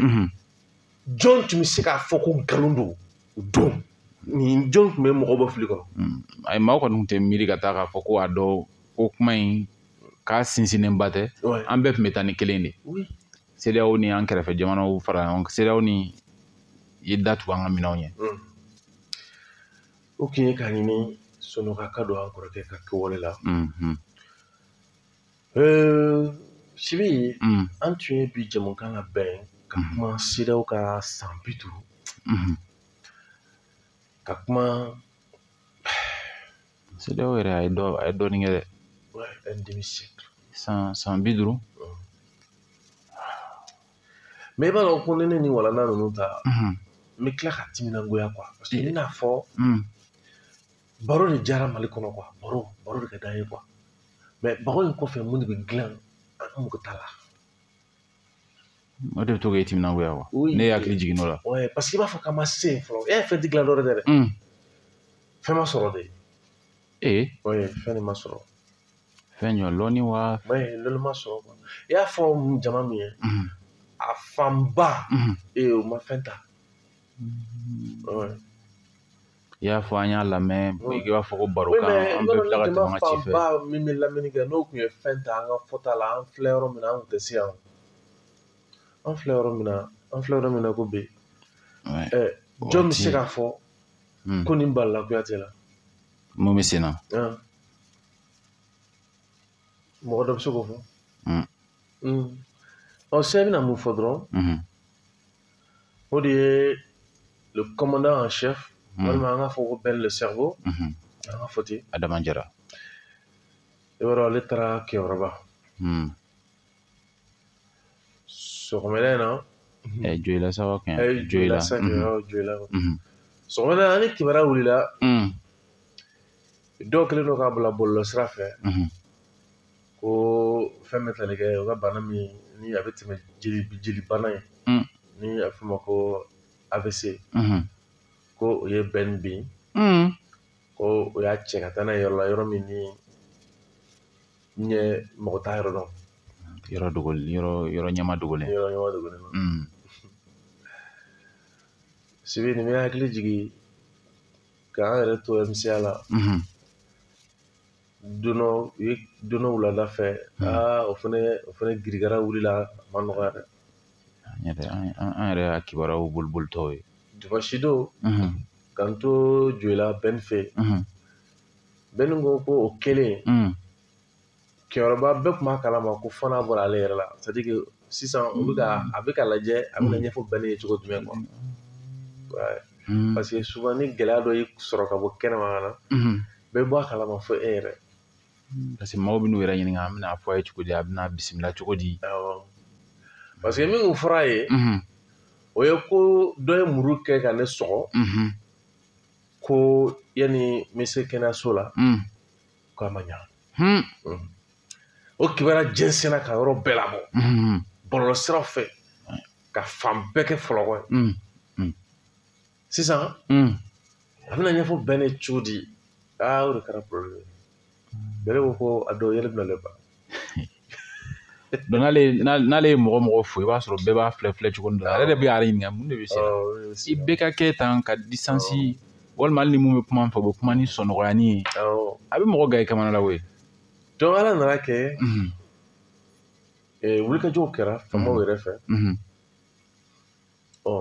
fo ka na a fɔ ma ko démenti n'o ye ka yira k'a fɔ ko foyi tɛ yen mais yanni a bɛ dɔn ko foyi tɛ yen ne yɛrɛ bɔla a kalama ne yɛrɛ kun bolo k'a kɛra sɛbɛ yɛrɛ la o ko i ma di maga i fari la k'a lajɛ ma maga fari la dɛ mais wulili ni i bɛ taa yan fɛ i bɛ bɔ dɔ ka biro kɔnɔ dɔ ka ci fɛnɛ bɛ na bɛɛ b'a fɛ ka seereya ko in na k'a fɔ ayi baasi tɛ yen kan ka fɔ yɔrɔ min na o kan ka fɔ ye finalement a kun kɛra ne yɛrɛ ɲɛna o y'a sɔrɔ ko tiɲɛ don sisan ko nɔnɔ wɛrɛ mais ala k'an kisi ala ka sɔn ni e ka kibaruya di mɔgɔ ma k'a fɔ ko baasi foyi tɛ yen tuma bɛɛ dɔw bɛ nin waleyaw de la yen min bɛ se ka na ni mɔgɔw hakiliw la papali ye quoi mais ala ka kisi kɛ kabakoma yɔrɔ ye mun ye min bɛ mɔgɔ jɔrɔ ni sɔgɔmada kɛnɛkɛnɛ na seliko bɛ sen na kɛlɛ bɛ jamana kɔnɔ kungo b'an kan kurantigɛ b'an kan baara tɛ yen ale hakili ma se ka jɔ foyi fo ni sɔgɔmada ye mais là bɛɛ n'i ka kanko tɛ ale hakili o de bɛ dabali ban a fɔ kɔfɛ ne yɛrɛ ta kelen ne ye sigi k'o de ɲininkali kɛ yɛrɛ la n ko min tigi fɛnɛ hakili ma se ka jɔ diɲɛlatigɛ fɛn foyi nin wagati in na an ka wulikajɔ kɛlen don Kidali ko minɛli bɛ sen na waati min na kurantigɛba bɛ yen olu hakili kun ye nin de ye wa dɔ fana nana nin seli ɲɛkɔrɔla in fana la o la Ben bɛ Joyila bɛ yen i b'a kalama ko Ben bɛ Joyila yɔrɔ min na a bɛ MINUSMA de ye yɔrɔ in Ok. Ministre min gɛnna ka bɔ yan. Ministre min gɛnna ka bɔ yan wa. Ministre ka kaso dilanni de kɔnɔ. Sinon a baara in fila bɛɛ la. Je crois projet tɔrɔ min wele ko projet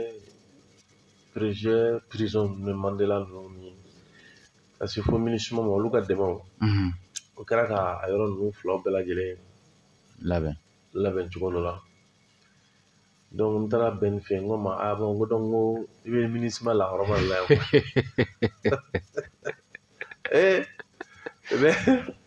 yan donc sisan ni ministre tun ma nin dilan yan i tun bɛ bila kɛnɛma wa i tun bɛ bila yɔrɔ ci ni village jumɛn village minnu wele ko village somptueuse wa jumɛn de bɛ mais komi n ko bɛɛ ni cɛ i tun bɛ ka ɲini k'a fɔ ko i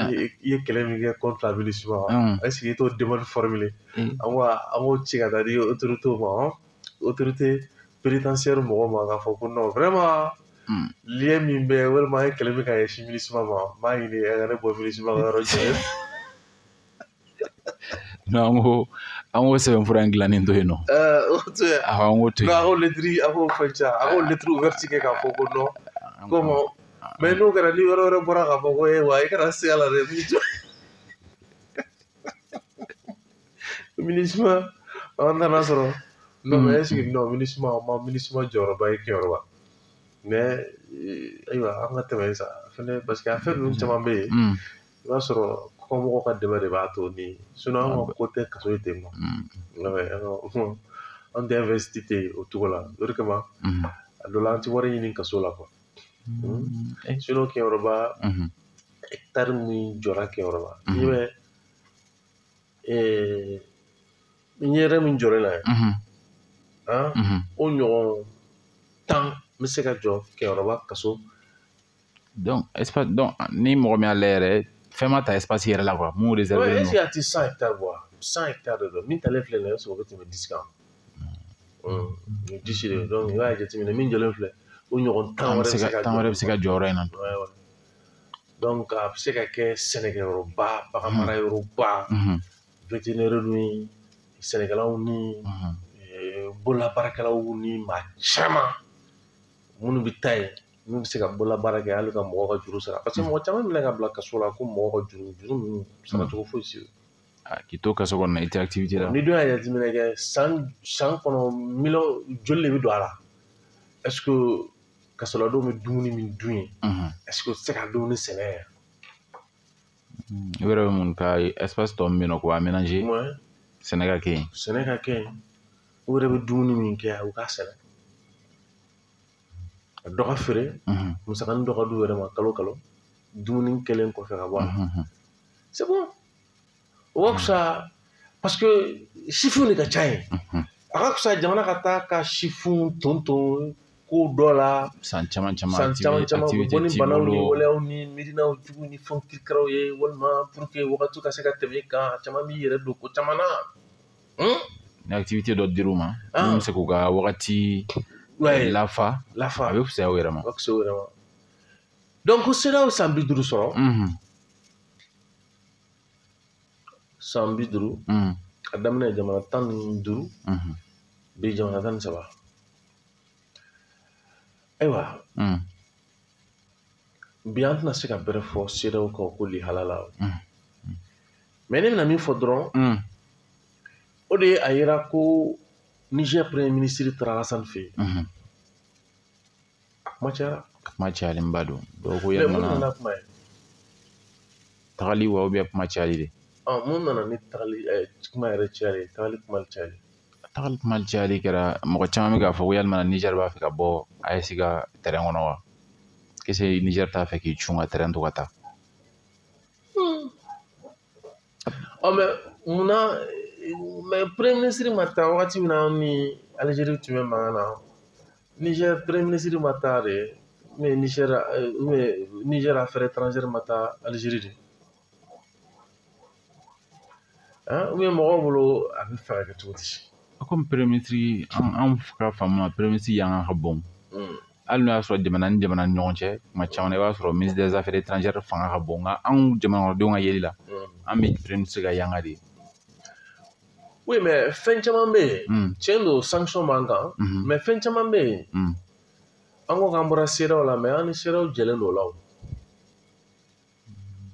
Parce que baw ma fara pewu fɔlɔ. Ayi baw ma fara pewu yɛrɛ tɛ. Ani kɔsɔn na ma fɔ k'an ye juru dɔ sɔrɔ ka bɔ FMI na. Nin tagali kɛra a bɛ fɔ min ma ko t'a dɔn ko Banque africaine de développement BAD. Est-ce que o ɲɛmɔgɔ falen ko min bɛ sen na tagali ma k'o hukumu de kɔnɔ. An ma hukumu ɲini o ye. An ma hukumu ɲini o. Tagali kɛra o de hukumu kɔnɔ. Maintenant ɲininkali ye min ye.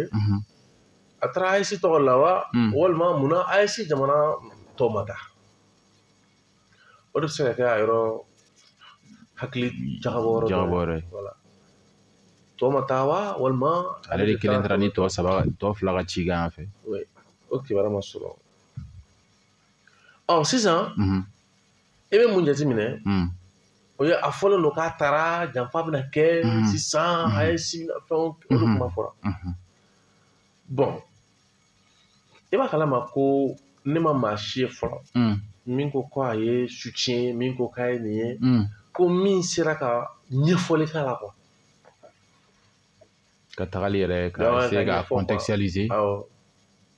Ne yɛrɛ ma mɔgɔ ye fɔlɔ. Maintenant est-ce que premier ministre ka nin tagali yan'a ka taga u tun b'a kalama ko nin polémique bɛna bɔ a la. O ye ɲininkali wɛrɛ ye. Bon pour que nin kana bɔ a la minnu tatɔ u m'a fɔ u ma baara kɛ o kan quoi. Munna u ma baara kɛ o kan ka fɔ o ye BAD ka ɲɛmaya falen ko min bɛ sen na ko minnu bɛ cogo min na munna u m'o fɔ pour que nin kuma minnu bɛ filɛ sen na olu kuma ninnu kana don a kɔnɔ. Nin ko ɲininkali ka ca o la dɛ. Bon ne bɛ fɛ ka min fɔ dɔrɔn o ye Sibi ni jamana 3 ninnu u k'u jija parce que n'u jateminɛna comme n'a fɔ kɛlɛ in CEDEAO jamana kɔnɔ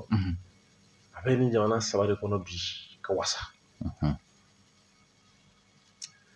Ni dun ye jateminɛ kɛ nin wagati laban ninnu na tiɲɛnikɛla ninnu ka tiɲɛni a bɛ ka caya ɲɔgɔn kɔ. U bɛ ka taa don baarakɛyɔrɔ la ka ɲini ka yɔrɔ bɛɛ fɛ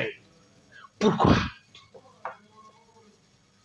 Nin waati laban in na u senna n'u mankan ka ca dɛ. Sisan dugutigiw ni dugumɔgɔw de bɛ bɔ ka welewelemada kɛ nka fɔlɔ donsow walima activistes walima vidéomaniw olu tun bɛ welewelemada kɛ parce que fɔlɔ i tun bɛ teliba welewelemada dɛmɛ walima dɔgɔnɔw ka sira fɛ i tun bɛ maa wɛrɛ ye minnu bɛ débat kɛ ka ɲɛfɔli kɛ mais sisan i bɛ dugutigiw ni wala musow de wele ka kɛ san o fana kɔrɔ. O kɔnɔ o de bɛ ka caya sisan. O de bɛ ka caya. I t'a sɔrɔ dugutigi n'a ka dugudenw bɛɛ walima musow faralen ɲɔgɔn kan u bɛ wele da la k'a fɔ ko an ka yɔrɔ man ɲi dɔw ta ye u menacelen don dɔw ta yɛrɛ menace tɛ olu ye kɔlɔlɔ sɔrɔ a la ka ban yɛrɛ. Pourquoi?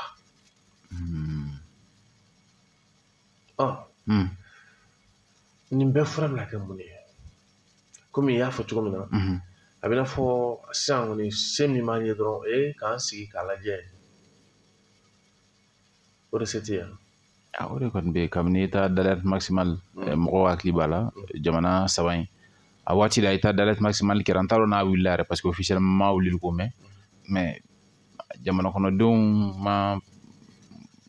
u fari ma gan ka bɛn n'a ye.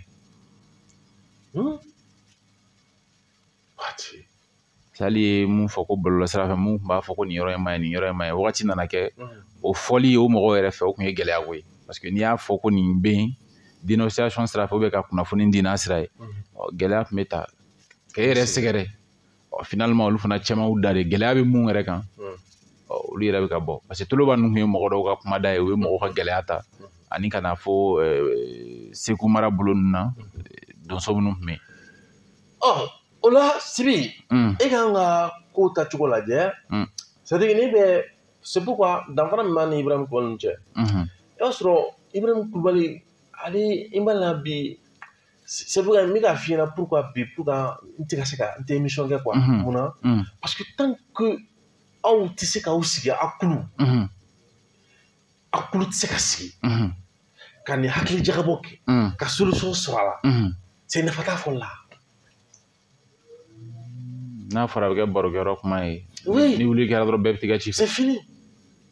c'est à dire i bɛ n'i sigi sisan parce que i b'a sɔrɔ i b'i sigi ka kuma dɔ de fɔ pour que a ka hakilina ninnu ka ta ka baara kɛ n'a ye tɔn kɔnɔ ka faso dɛmɛ n'a ye mais n'a sɔrɔ sisan tɔnko tɛ yen a ye kɔni kelen ka fɔli i bɛna i b'a fɔ de sa donc an b'an sigi baro parce que n'i y'a fɔ la an b'a lamɛn an tɛna se ka taa sigi ka miirina k'a kan parce que sariya la n'an y'o kɛ an ye sariya fana sɔsɔ sinon e ka nin évolution lajɛ i b'a sɔrɔ activiste de tun b'a fɔ activiste yɛrɛ dɔ i b'a sɔrɔ sisan fɔlɔ minnu tun bɛ yen n'a fɔ k'olu t'u yɛrɛ ko kɔnɔ olu de tun b'a fɔ a nana kɛ hali minnu b'u yɛrɛ kɔnɔ olu b'a fɔ a bɔr'o la a nana kɛ i b'a sɔrɔ jurumani activiste b'a fɔ olu bɔr'u ta la sisan dugudenw yɛrɛ de bɛ bɔ ni dugutigiw k'a fɔ mais a bɛɛ la a bɛ yira k'a fɔ ko ka kɔn bɔlɔlɔ bɔli ɲɛ an y'a fɔ yɔrɔ bɛɛ ka dɛsɛ quoi mais hali o la sisan bɔlɔlɔ bɔli bɛna mun y'a la yani a kan ka fɔ yɔrɔ min na n'a sera foyi ni fɛn ma bɔ a la ani nana bɔ tɛna kɛ wele tɛna bila an jamana kɔnɔdenw ma an k'a lajɛ an bɛ se ka dɛmɛ min d'u ma a f'u ɲɛna ko est-ce que ayiwa an ka taa sisan kuma bɛ min bolo dɔrɔn o ye n'i tɛ se k'i sigi ka nin évolution jateminɛ i bɛ fu de la o to ya kulekan bɔra wagati la ko civil de bɛ ka faga ko dugu bɛ ka ci k'a bɛ ka ci jɔn fɛ ko terroriste terroriste ye jɔn ye jɔn ye terroriste de parce que u bɛ terroriste dan bɛ ka taa sɛ dɔ b'an fɛ Mali la mais fanga min bɛ ka k'olu la a ka bon hakili ma a gɛlɛya bɛ k'olu kan dɛ o kɔfɛ minnu wulila ka marifa ta k'u bɛ lakana k'a sababu kɛ fagali digir'u la bi o marifa ta kelen n'olu dɔw fana bolo an n'an kun y'a dɔ ye an n'an kun y'a dɔ ye sisan anw bɛ fitinɛ min kɔnɔ sisan fitinɛ in solution jumɛn de c'est à dire que minɛyɔrɔ jumɛn de b'a la lakuru yɔrɔ jumɛn de b'a la parce que ni kun cayara dɛ fɛn caman nana ka na fara ɲɔgɔn kan ni dun ko i bɛ dɔ ta k'i b'o bɛɛ ɲɛnabɔ fɔlɔ o b'a sɔrɔ dɔ in tiɲɛni warala parce que bi i bɛ mun ye wagati kun kɛra i b'a ye siya dɔ bɛ an ka jamana kɔnɔ olu bɛ kule ko bin bɛ ka k'u kan bi c'est comme n'a fɔ a n'a ɲɛfɔ man di a ɲɛfɔ man di quoi a ɲɛfɔ man di quoi hakiliw dun kan ka minɛ yɔrɔ sɔrɔ la dɛ pour que hakili dun k'o fana kɛ fo dɔ ka fɔ hakiliw fana ye oui fo dɔ ka fɔ hakiliw ye quoi o dɔ dun fɔli o fana gɛlɛyara yawa Amadu Jara a kɛra baara ye oui ne Sibi ne kɔni tiɲɛ yɛrɛ la bi ne dusu man di na dɛ i bɛ sigi juste là i bɛ k'a ɲini an kan ka minɛ yɔrɔ jɔn an b'a daminɛ yɔrɔ jɔn dusu man di na quoi wallahi ne dusu man di na an ka ɲɔgɔn dɛ jamana lahala kan ne dusu man di na quoi parce que ne ye fɛn dɔ de jateminɛ kuma caman an bɛ jɔrɔ ko la k'a fɔ an ka taa nin sira fɛ n'o tɛ nin min na u bɛ tila ka na anw sigilen sɔrɔ yen quoi mais ne dɛmɛ bɛ la dɛ c'est à dire que sira min yira an tɛ t'o fɛ an bɛ taa min fɛ an bɛ tila ka taa baara ye siɲɛ caman i b'a sɔrɔ a tila k'a fɔ ko karisa dun tun y'a fɔ dɛ awɔ a banna a ma lamɛn o don wala y'a fɔ an nana bi a ko kɔnɔ k'a fɔ k'an bɛ to karisa ma karisa i kun y'a fɔ an kun b'i lamɛn tiɲɛ na jo b'i bolo bi mun kan ka kɛ o fana ti kɛ tugun an bɛ to bala in kɔnɔ yen nɔ. donc sisan jamanadenw ka fara ɲɔgɔn kan wuli ka jɔ n'an y'o bɔ yen u ka hakili jagabɔ bɛ kɛ kɛnɛ jumɛn kan sisan jamana kɔnɔdenw yɛrɛ ka hakili jagabɔ pour apporter leur petite pierre à l'édifice o bɛ kɛ kɛnɛ jumɛn kan. Bala donnen to kɛnɛ o gun kan ni.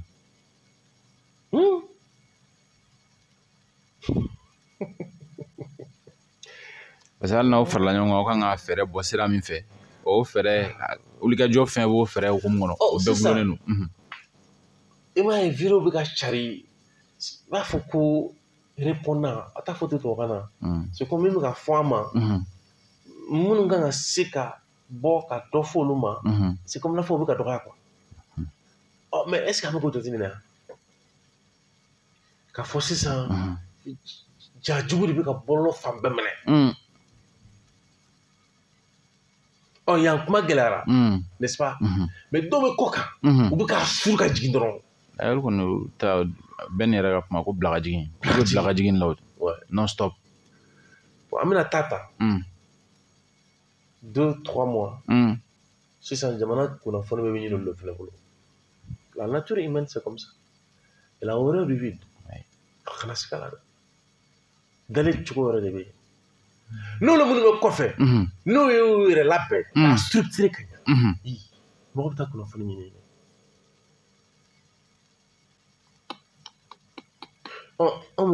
An bɛ fɛ ka ta cogo di nin gɛlɛya kɔnɔ tan. Fɛrɛkɛ fanga bannen don. Sisan munna an ma fɛɛrɛ tigɛ pour que les forces de contestation soient les forces de proposition. Parce que mɔgɔ min ka makitili kɛ a bɛ ka hakilinaw dɔ fana di n'i ye makitili caman ye n'i ka kɛkun i bɛ hakilinaw ye min fana y'a tigi ka fɛla ye ko ta cogo ma. Parce que n'i ye makitili kɛtɔ ye i bɛ taa sɔrɔ hakilina contraire dɔ de b'i la ko in yɛrɛ kan. C'est comme ne ko sisan en tant que citoyen bi espace jumɛn bɛ yen ko an bɛ se k'o ladan ka taa hakili jagabɔ kɛ. C'est comme n'a fɔ sisan komi an bɛ histoire de kɔnɔ a ma fɔ ko Algérie binna k'Algérie kɛlɛ tigɛ an na fɛn o fɛn wulila kulu tɔgɔ la ka dɔ fɔ kɛnɛ dɔ de tun t'u ye u taara sigi kɛnɛ min kan k'u ka nafolo u ka hakililaw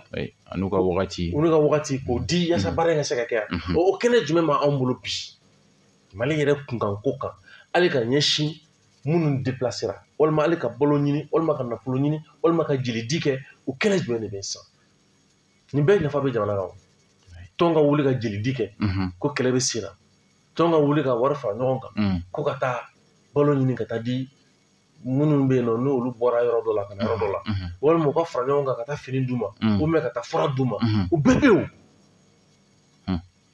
A kɛnɛw bɛ yen o kɛnɛw b'an bolo cogo di sisan. An bɛna association de sigi yan o association sigili ko bɛ cogo di sisan. Hali ni kura bɛna fɛn san a b'a fɔ ko olu fana ka sɛbɛnfura bɛna jateminɛ. Maintenant sisan nin ye cogo la o e kuma peuple malien de menacer Mali yɛrɛ kan. Mais ne bɛ se k'o de faamu est-ce que an t'a lajɛ ni mɔgɔ damadɔ sɔrɔla u ka an bilasira parce que tiɲɛ yɛrɛ la e ka mɔgɔ dɔ ɲini na olu kan an ka mɔgɔ damadɔ ɲini k'a lajɛ olu bɛ se ka fɔta min sɔrɔ walima dugutigi dɔ fara kan. Dugutigi yɛrɛ sigilen tɛ se ka foyi farali kan parce que ne ka ɲininkali ninnu ka girin koyi kana se ka ne bolo ko ɲininkali misɛnninw de don. Dugutigi a foyi jaabi t'i bolo. Ayi dugutigi ta ye a kɛra baara ye. Tise mana dusumandi na an kana ɲɔgɔn dɛ dusumandi na non dusumandi na pas facile quoi. Nin bɛɛ parce que n'a fɔra ko organisation foyi tɛ Mali kɔnɔ yan ko min kuma da ko bɛ se ka lamaga kɛ diɲɛ kɔ kan cɛ cɛw y'o ma ye dɛ. An bɛ kɛlɛ min na bi fo ɲɛfɔlibaga de ka sɔrɔ oui mais kɛlɛw la a dɔ la ni ɲɛmɔgɔ y'a fɔ a fɔ k'olu ta ye u ka fanga matarafali ni kɔmɔgɔ kɔni y'a fɔ a fɔ ko nin ye jamana kɔnɔdenw yɛrɛ ka laseli cogo ye o sira foyi t'an ka jamana kɔnɔ bi kɛlɛ kɔnɔ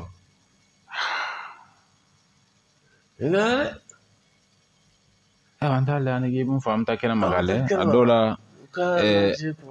fila dɔ walima kulolaka dɔw bɛ nalen ka na proposition dɔ kɛ kɛnɛ min bɛ se k'a sɔrɔ ne bɛ k'aw dɛmɛ de ko i kana na bin ne kan Kuyate de y'a fɔ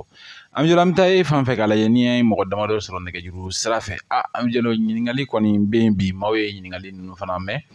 nɛgɛjuru ye 20 71 28 28 20 71 29 29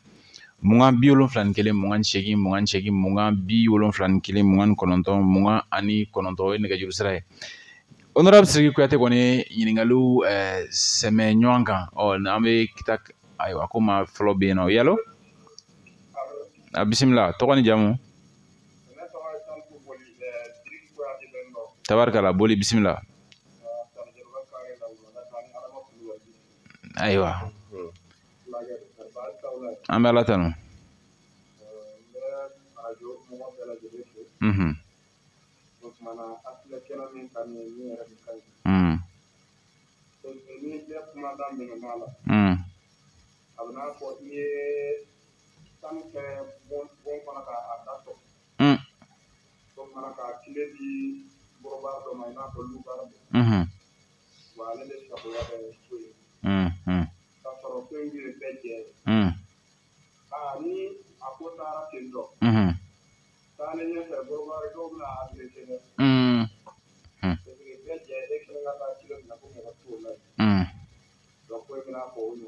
ayiwa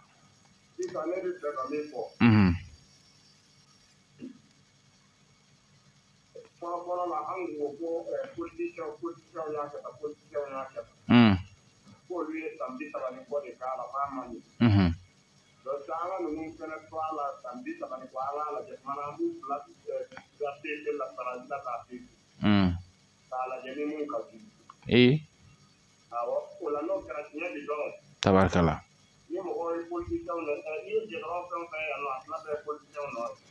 ayiwa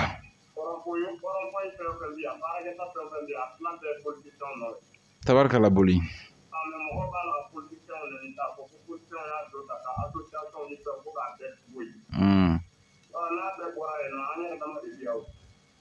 ayiwa tabarikala i boli amina rabiyama a tulo b'i la an yɔrɔ nin kun ye Salif Boli ye fulakɛ nin kun y'ale ka hakilina ye ale ka bamanankan in jɛmɛ dɛ a tɛmɛna kulolakaw fɛ yan 20 71 28 28 20 71 29 29 mugan bi wolonfila ni kelen mugan ni seegin mugan ni seegin mugan bi wolonfila ni kelen mugan ani kɔnɔntɔn Bajɛnɛ ka lɛfɛ don bi honorable Sidiki Kuyate ɲininkali damadɔ kɛ k'an bɛ gun min kan bi ko kɛnɛ jɔn bɛ se ka sɔrɔ mɔgɔ b'an bolo oui allo allo 20 allo ak ale tigi ka nɛgɛjuru ma sabati 20 71 28 28 20 71 29 29 mugan bi wolonfila ni kelen mugan ni seegin mugan bi wolonfila ni kelen mugan ni kɔnɔntɔn mugan ani kɔnɔntɔn mun ye professeur Tɛnbele a nana an fɛ kumaso kɔnɔ an bɛ foli di a yɛrɛ ma Dirisa Kone ale yɛrɛ fana bɛ yan nɔ ok mɔgɔ b'an kɔ oui allo oui allo bisimila foli diyara n ye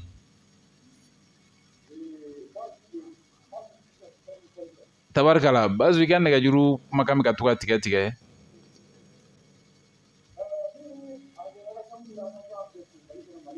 o ka kan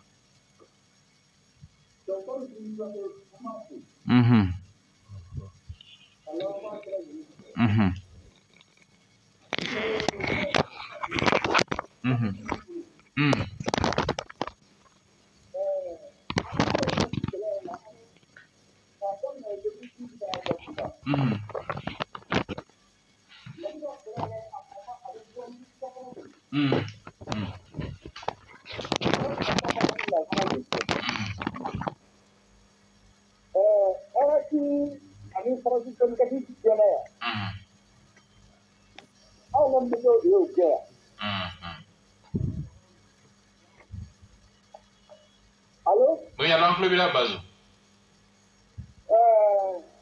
Quand municipal bien, ça passe bien. On a besoin de faire. Manipulate de là, nous allons faire Monica. Maintenant, on a fait plus d'un rapport de l'air, on a besoin de faire. On a dit que pour que nous sommes nous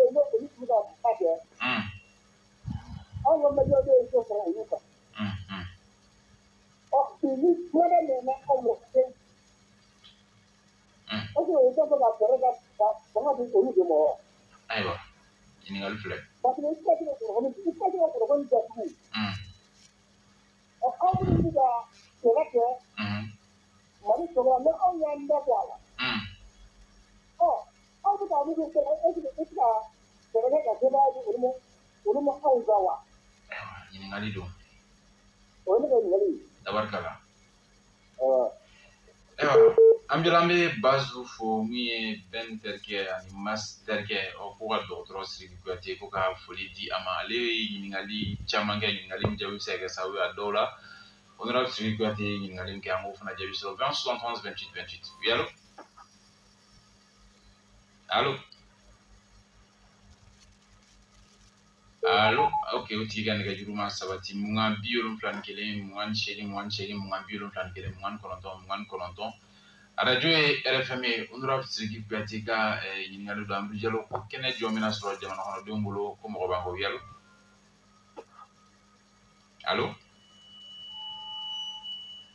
allo ok nɛgɛjuru ma sabati 20 71 28 28 20 71 29 29 ko kɛnɛ jɔn bɛna sɔrɔ malidenw bolo bi hakili jagabɔni ɲininkali caman kɛra dɛ kelen dɔrɔn tɛ an ka bɛɛ dayɛlɛ an ka bɛɛ to yen nɔ mɔgɔ ye émission lamɛn o an ye ɲininkali caman ba de kɛ ayiwa parce que ɲininkali yɛrɛ fɔlɔ ye min ye an yɛrɛ bɛɛ an ka mɔlɔn sira fɛ ne oui allo bisimila an bɛ ala tanu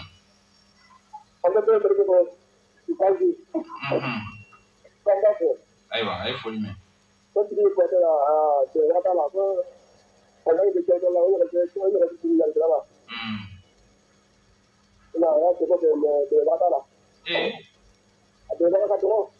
ayiwa e ka dɛmɛ bɛna kɛ mun ye ka ɲɛsin ɲininkali minnu kɛra bi Bajɛnɛ ka lɛfɛ kɔnɔ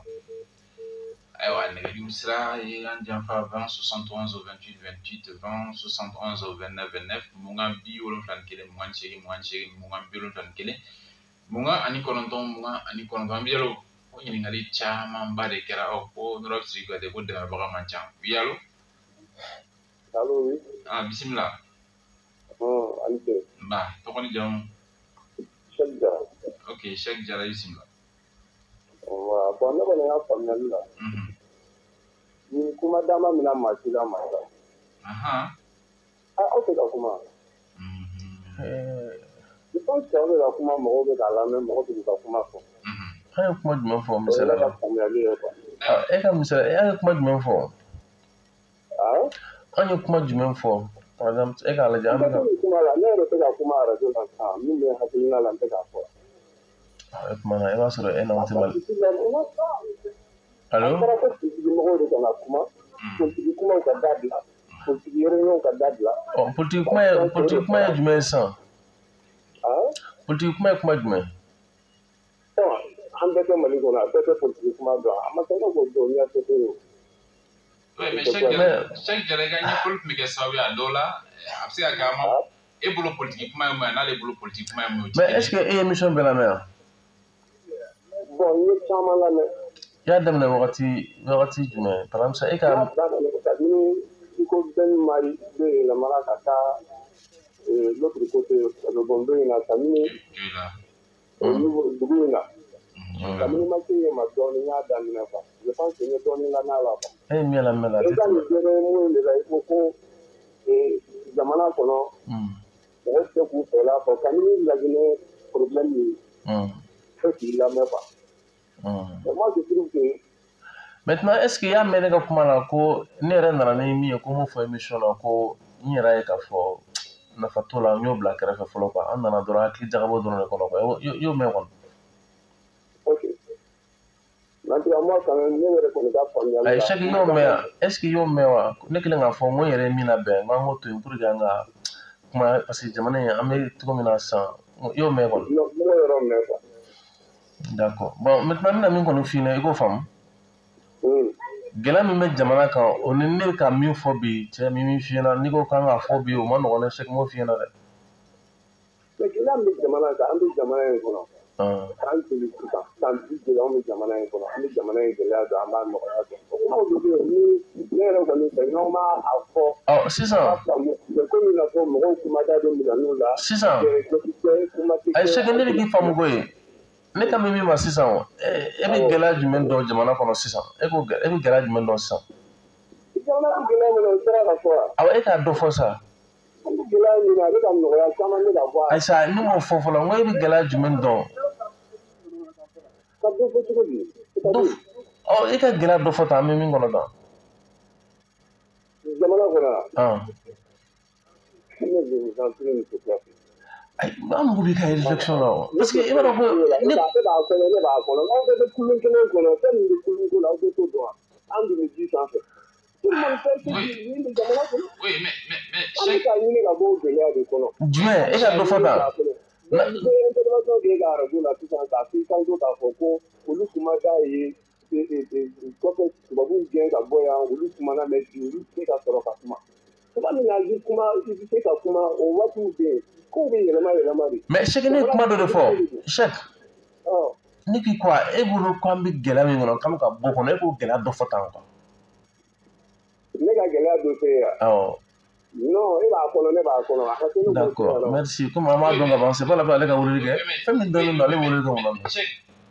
c'est pas la peine ale ka weleli kɛ o la non ale bɛ taa siɲɛ kelen na o de ka nɔgɔn quoi comme an b'a bɛɛ dɔn ka ban. comme Cheikh ko dɔ bɛ ka bɔ a la n'ale tun y'o gɛlɛya damadɔ cité parce que voici souvent n'a fɔra ko kuma da bɛ ka gɛlɛya c'est parce que fɛn dɔw bɛ yen nɔ i b'a bila bɛɛ b'a dɔn minɛn kɔnɔna la. ouais bɛɛ b'a dɔn ne ye mali ci o ko bɛɛ b'a dɔn bɛɛ bɛ jumɛn bɛɛ dɔn. et puis an ye ɲininkali dɔ de fɔ. wa ka hakilina don. mais hali hakilina min dɔ kɛ an fana bɛ ka hakilina de fana fɔ la o bɛɛ bɛ mun de dɔn k'a k'o de fɔ an ɲɛna an ma se k'o de dɔn. a ko k'an bɛɛ bɛ kulun kelen kɔnɔ ko mun bɛ yen k'an bɛɛ b'a kalama. ouais c'est à dire que ɲininkali dɔ de kɛra. pourquoi aujourd'hui dugutigiw de bɛ ka bɔ k'a fɔ ko nin gɛlɛya b'an kan. pourquoi communauté minnu tun bɛ ka ye ko olu de bɛ ka faga bi olu de bɛ ka bɔ soit k'a fɔ an bɛ marifa bila c'est à dire que dɔgɔnɔ kunda walima c'est à dire que olu évolution quoi ko ale ka réponse di olu la dɔrɔn de ko ouais c'est à dire que ko ɲininkali ka kɛ quoi mun de bɛ ka na ni o évolution ni o fɛn ninnu bɛ cogo min na o ni an bɛ nin gɛlɛya kɔnɔ an tɛ ka se ka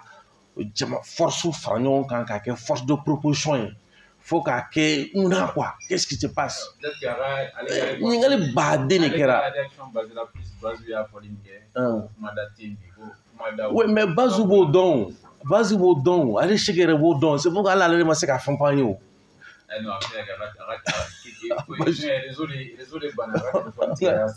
ale yɛrɛ b'o dɔn o de kama an bɛ fɛn fɔ an ye o. oui allo. 20 71 29 29 mugan 8 mugan 8 mugan 71 mugan 9 mugan 9 arajo ye RFM Amadu Jalo o ma bɛna kɛ kaw dimi ka système ya c'est à dire ko ne bɛ kuma i b'a zongler quoi i b'a lajɛ ka angle mort ɲini pour que i bɛ se ka tɛmɛ mais i b'o dilan 20 71 28 28 oui allo bisimila tɔgɔ ni jamu. allo. oui tɔgɔ ni jamu. Adama Danbele Musabugu. ayiwa Danbele bisimila. oui n tulo t'a la ka ɲɛ mais. je pense que an tulo bɛ na. awɔ an tulo b'i la. voilà i b'a fɔ peut-être Mali problème a ka question ninnu na. question gɛlɛnbɔ tɛ quoi. mais mɔgɔ min bɛ se ka faamali kɛ ani mɔgɔ min tɛ se ka faamali kɛ. o danfara dɔrɔn ne bɛ kuma ninnu ni ɲɔgɔn cɛ. i b'a faamu. ayiwa e ka jaabi ye mun ye question nɔgɔman ninnu na. e ka jaabi ye mun ye question nɔgɔman ninnu na. voilà ne ka jaabi bɛ kɛ fɛn min ye. ne bɛ fɛn bɛɛ lajɛlen mɔ dakuruɲa damadɔ k'a bɛɛ lajɛlen f'o ye. o de ye maliyɛn y'a ka problème bɛɛ lajɛlen ta k'a kɛ fɛn quoi. fɛn. i bɛ fɛn o fɛn fɛ. fɛn i bɛ fɛn min fɛ. c'est-à-dire ne bɛ fɛn min fɛ. n'i dun Le sentiment quoi. Voilà, donc il y a une mise en ni nana k'i bɛna ni sɔngɔ k'i bɛna sɛgɛsɛgɛli kɛ ka fɛn dɔ yira a la ni fiɲɛ b'a la ni fɛn b'a la sugu wɛrɛ foyi ti kɛ e la a tigi la e mun bɛ ka a ɲɛ yɛlɛ ka jira fiɲɛ yira la o y'a faamu bon k'a daminɛ bɛn de fɛribo la ka na sigi la ka na an bɛ mɔgɔw mago sɔrɔ ka na fɛn fɛ la a bɛɛ lajɛlen jiginna o fɛn kelen de kɔnɔ bon ni fɛɛrɛ ma ɲini k'a fɛn sɔrɔ an bɛɛ lajɛlen jigin a dingɛ kelen kɔnɔ parce que maliyɛn mun ka d'an ye bi i n'a fɔ Sigi b'a fɔ cogo min na ko ni mɔgɔ mɔgɔ y'i jɔ Mali la a da bɛ sigi yɛrɛ la sari i bɛ jigin dingɛ kɔnɔ bon n'an m'an tɔgɔ dɔn papa fa ye min fɔ an bɛɛ de ma a y'a faamu donc ko paye fa kun ka kɛ tan papa fa a jobi la aw tun y'a dɔn aw tun ye nin fa ye ala k'an kisi o la bon alors fa an bɛɛ lajɛlen de ma parce que ko diɲɛ ko sanga wuli nege bɔ de don fɛn min sanga wuli don anw fɛ yan don min donc bɛɛ lajɛlen ka fɔ diɲɛ ni nkalon ne ko sisan parce que ne ye hakilina dɔ de fɛnɛ fɔ ka fara ta in kan i b'a ye ko minnu tun wulila k'u bɛ marifa ta k'u yɛrɛ lakana bi olu dɔ bɛ ka kule k'u bɛ marifa bila i b'a sɔrɔ wagati dɔ tun kɛra vidéo de bɛ kule ko ni gɛlɛya bɛ nin dugu in na mais sisan dugu kɔnɔ dugutigi yɛrɛ de bɛ bɔ k'a fɔ ko sisan ko nin gɛlɛya b'an kan mais mun nana n'o ye quoi voilà mun nana n'o ye ne bɛ k'o de expliquer ɲɛna kuma ma nɔgɔ dɔɔnin mais ça veut dire que fɛn min ka di ne ye a n'a tiɲɛ olu ye fɛn kelen yan o ka jan ɲɔgɔn na voilà fɛn min ka di ne ye fɛn o fɛn ka ɲi a la a ɲuman a côté positif ne b'o de fɔ e ye bon ne ni mɔgɔ mɔgɔ bɛ ɲɛ kuma dɔ la sa mɔgɔ mɔgɔ bɛna côté positif fɔ ne ye ne b'o de lamɛn mais mɔgɔ mɔgɔ bɛna fɔ ne bɔ cɛ i jɔra Danbɛlɛ an ka nin yɔrɔ la est ce que nin ka ɲi wa nin ma ɲi bon o ye ne jugu de ye o tabarikala Danbɛlɛ voilà merci merci beaucoup ni Adama Danbɛlɛ an bɛ jeliw ko an tolen don fɛn de kɔnɔna la c'est à dire sentiment min ka di ne ye Yakuba ni Wali ninnu ka ouais i b'a dɔn nin ye ne ka kuma kɔrɔba de ye c'est à dire que anw ka hakili jagabɔ bɛ kɛ min kan dɔrɔn o ye n b'a fɛ n t'a fɛ quoi mais mun de bɛ dilan a ko tiɲɛ min ye an ka hakili jagabɔ non o ye Mali bisimila kelen ne kan ka kuma bɛɛ anw ka réflexion bɛɛ dannen don basta yɛrɛ Jeliba start an kun fɛn min na de plainte dɔ ko dɔn bɔ nin na non mais an parce que il faut qu'on porte plainte kunfiya ni kodɔn tɛ kunfiya ko kodɔnbagaw tɛ fɛn dɔn an tila ka segin parce que il faut qu'on an ka collectif formé 20 71 28 28 an ka réflexion bɛɛ dannen don de ma quoi min fɛn ti nin fɛ ouais an bɛ dɔrɔn de kɔnɔ maintenant dilanni bɛ kɛ cogo di ouais min fɛ a sinsinnen tɛ fɛn kan n t'a fɛ a sinsinnen tɛ fɛn ni ɲɔgɔn dɔrɔn comme n'a fɔ cɛ bɔra ka mun fɔ oui on est donc an bɛ ten dɔrɔn de quoi c'est pourquoi i b'a sɔrɔ an ka mɔgɔninfinya kɔnɔ kuma kun camanba bɛ yen nɔ i b'a sɔrɔ an ka débat tɛ s'a ma c'est comme ne bɔra ka fɔli min oui allô bisimila Sigi ko ka Sigi ko kosɛbɛ tabarikala ka Sigi ko Sigi kuma minnu ɲininkali bɛ ka kɛ nɔgɔ t'a la yen a ye nɔgɔ t'a la parce que ni dugu kɛlen ye fɛn min na o dabɔlen tɛ dogoli kama koyi o bɛ kɛlɛ diɲɛ kɔnɔ de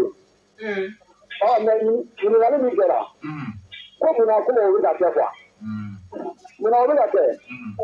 bon ne kɔni ka miiri la Mali kɛlɛ in na fɛn bɛɛ lajɛlen fɔra k'a bɛ ɲɛ cogo o cogo o bɛɛ de fɔra ka ban mɔgɔ bɛ sa ye an bɛ ka a tɔgɔ ye bɛn yɛrɛ min fɔ nin bɛɛ m'a fɔ ko fɛɛrɛ ka kɛ cogo bɛɛ la maa minnu kɛlen don ka marifa ta u fasow kɔlɔsi u bɛ jamana kɔlɔsi de la u ni jamana yɛrɛ ka fara ɲɔgɔn kan pour que kɔlɔsili la a ka kɛ kɔlɔsi galuma ye u kana kɛ mɔgɔ si kan parce que jamana ka encadré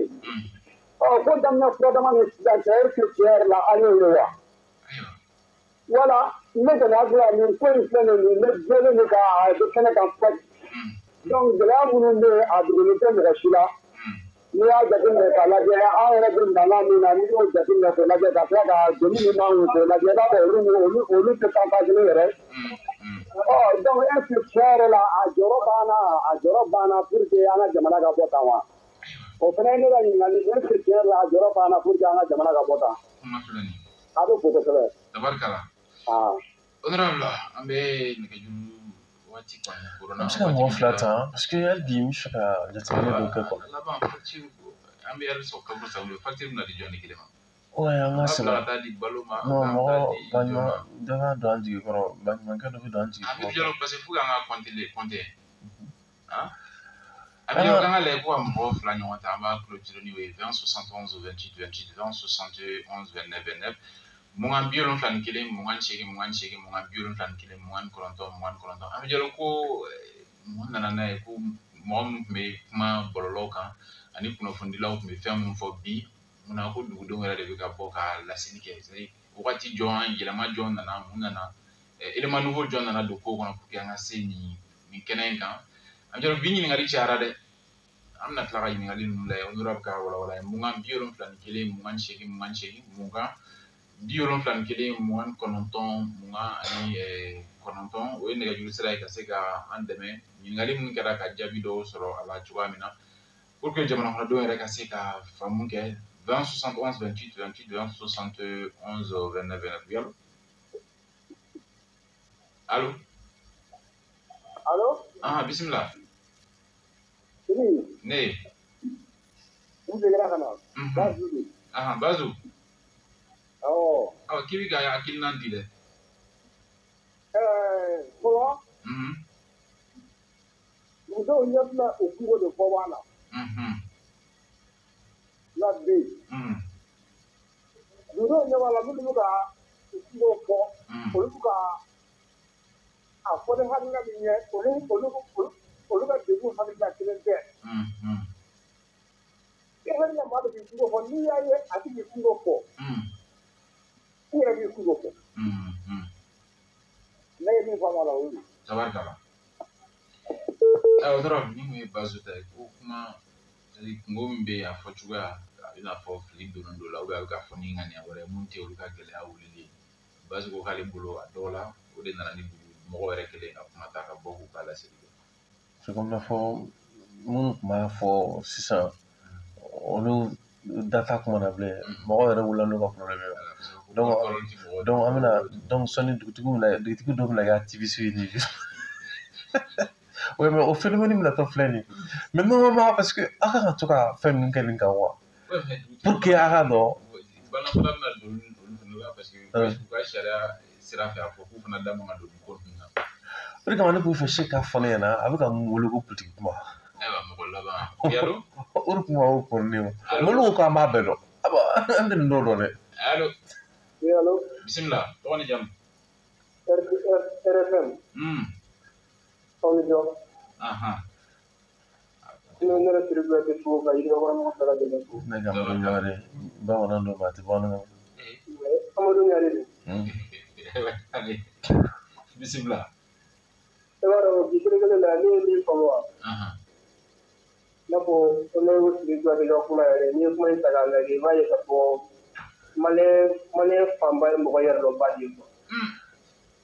parce que ni jogo dɔ fana jateminɛ maliyɛn a bɛ a yɛrɛ kɛ fɛn ye a tɛ min ye quoi ou bien a b'a ka imagination ta k'u da fɛn dɔ kan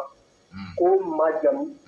alors que en réalité a yɛrɛ b'a dɔn ko o fɛn tɛ quoi a bɛ ko fɔ mun donc fɛ ni tiɲɛ bɔra ka bɔ ka o tiɲɛ a ka fili dɔn pour que a ka se ka tiɲɛ kɔkɔrɔma don ale ye mun fɔ ka tɛmɛ tellement que o dama tɛmɛna a tɛ se ka a ka yɔrɔbaya bolo a tɛ se ka bɔ ka tiɲɛ kɔkɔrɔma don o kɔfɛ quoi donc o maloya kama a b'a préféré k'a dati ko yɛrɛlɔbaya in na c'est à dire mɔgɔw b'u yɛrɛ kɛ fɛn min dɔnbaga ye k'i k'o misaliya dɔ di tan o lama dɔ i n'a fɔ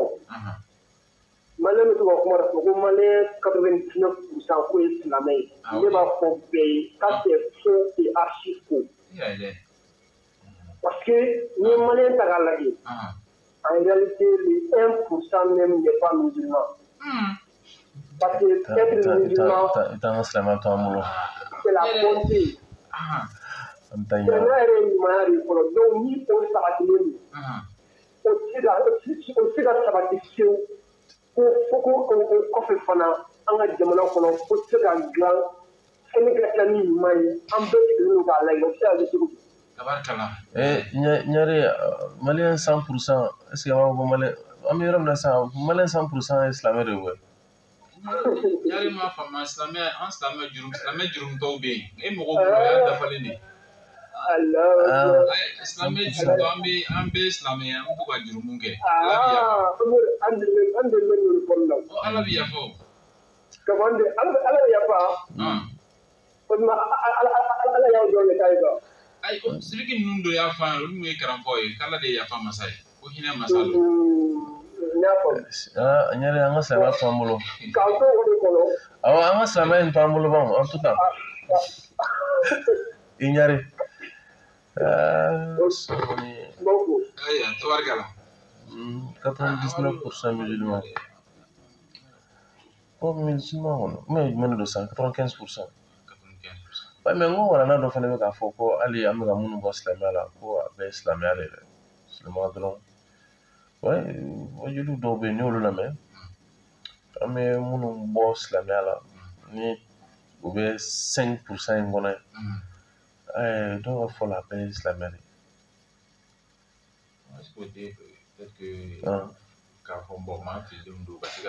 ne tɛ ɲɛdɔn o la o de kama sɛ ko k'an b'a bɛɛ ɲɛdɔn ne tɛ ɲɛdɔn olu la sisan bi kun ta ye ka ɲininkaliw de kɛ pour que jamanaden yɛrɛ fanba ka se ka ko bɛ kasaka minɛ ka se k'a dɔn quoi an bɛ danga min na n'o ma dɔn an bɛ fu de la e ma ɲininkali dɔ kɛra k'a fɔ sisan an bɛ ka kɛlɛ min ta kɛlɛ min ɲɛsinnen don a ma a nature ye jumɛn an bɛ se k'a fɔ ka taa an bɛ se k'a fɔ ko jumɛn yɛrɛ de don sisan n'a y'a fɔ ko terrorisme don terrorisme min don a taayɔrɔ ye yɔrɔ jumɛn c'est alimenté par qui jɔn de b'a kɔrɔ k'a labalo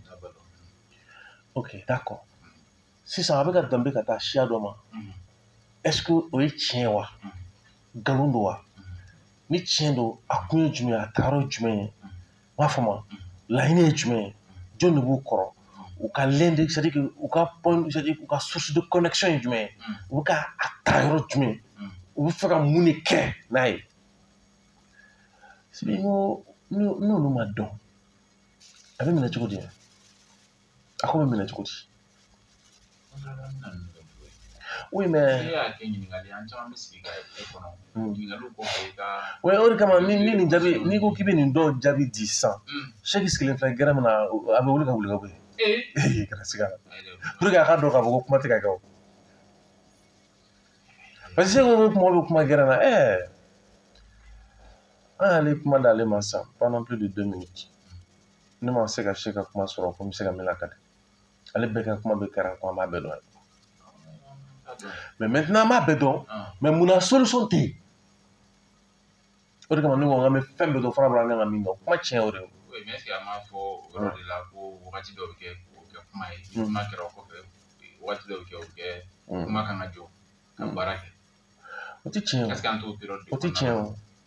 depuis ala ka diɲɛ da o tɛ diɲɛ jamana si la kuma min bɛ jɔ diɲɛ kɔnɔ kuma lankolon de sinon fo ka diɲɛ depuis diɲɛ dara baara foyi ma kɛ kuma kɔ o baara tɛ yen. est-ce que o an b'a fɔ ko politique kuma donc ale bɛ ka politique kuma de wele ko kuma lankolon o ma kɛ kuma lankolon ye ale bɛ ka mun kɛ politique kuma ye c'est ça le problème c'est pourquoi a b'a dɔn ne bɛna ɲininkali min kɛ o de kama ale tɛ kuma o parce que e bolo ko a t'a dɔn de o a b'a dɔn ne bɛna ɲininkali min kɛ o de kama a ma kuma o. ayisa ala n ko olu fɛnw kalan de bɛ kɛ sa a kalanw de bɛ kɛ o a bɛ dɔn a b'a dɔn ko ne bɛ ka ɲininkali min k'ale la e ye min mɛn ne mago to o la o kɔfɛ ale na jaabi min di dɛ ɲininkali bɛ yen ale b'a dɔn o de kama a b'a bloqué. awɔ kuma ka gɛlɛn ale yɛrɛ il confirme ko kuma ka gɛlɛn dɛ. voilà kuma ka gɛlɛn de o parce que ale b'a dɔn ɲininkali min bɛ ka kɛ ɲininkali wɛrɛ de b'o kɔ donc a tɛ tɛmɛ o parce que quand tu dis politique kuma i bɛ ka mun kɛ politique kuma ye e k'o fɔ dɔrɔn i bɛna ye k'a fɔ ko e bɛ fɛ ka anw bila ka fɛn dɔ de miiri n'o ye e ka faamu dɔ ye ka taa sɔrɔ an t'o dɔn e bolo f'e k'o jɛnsɛn c'est à dire hali ni ne b'a dɔn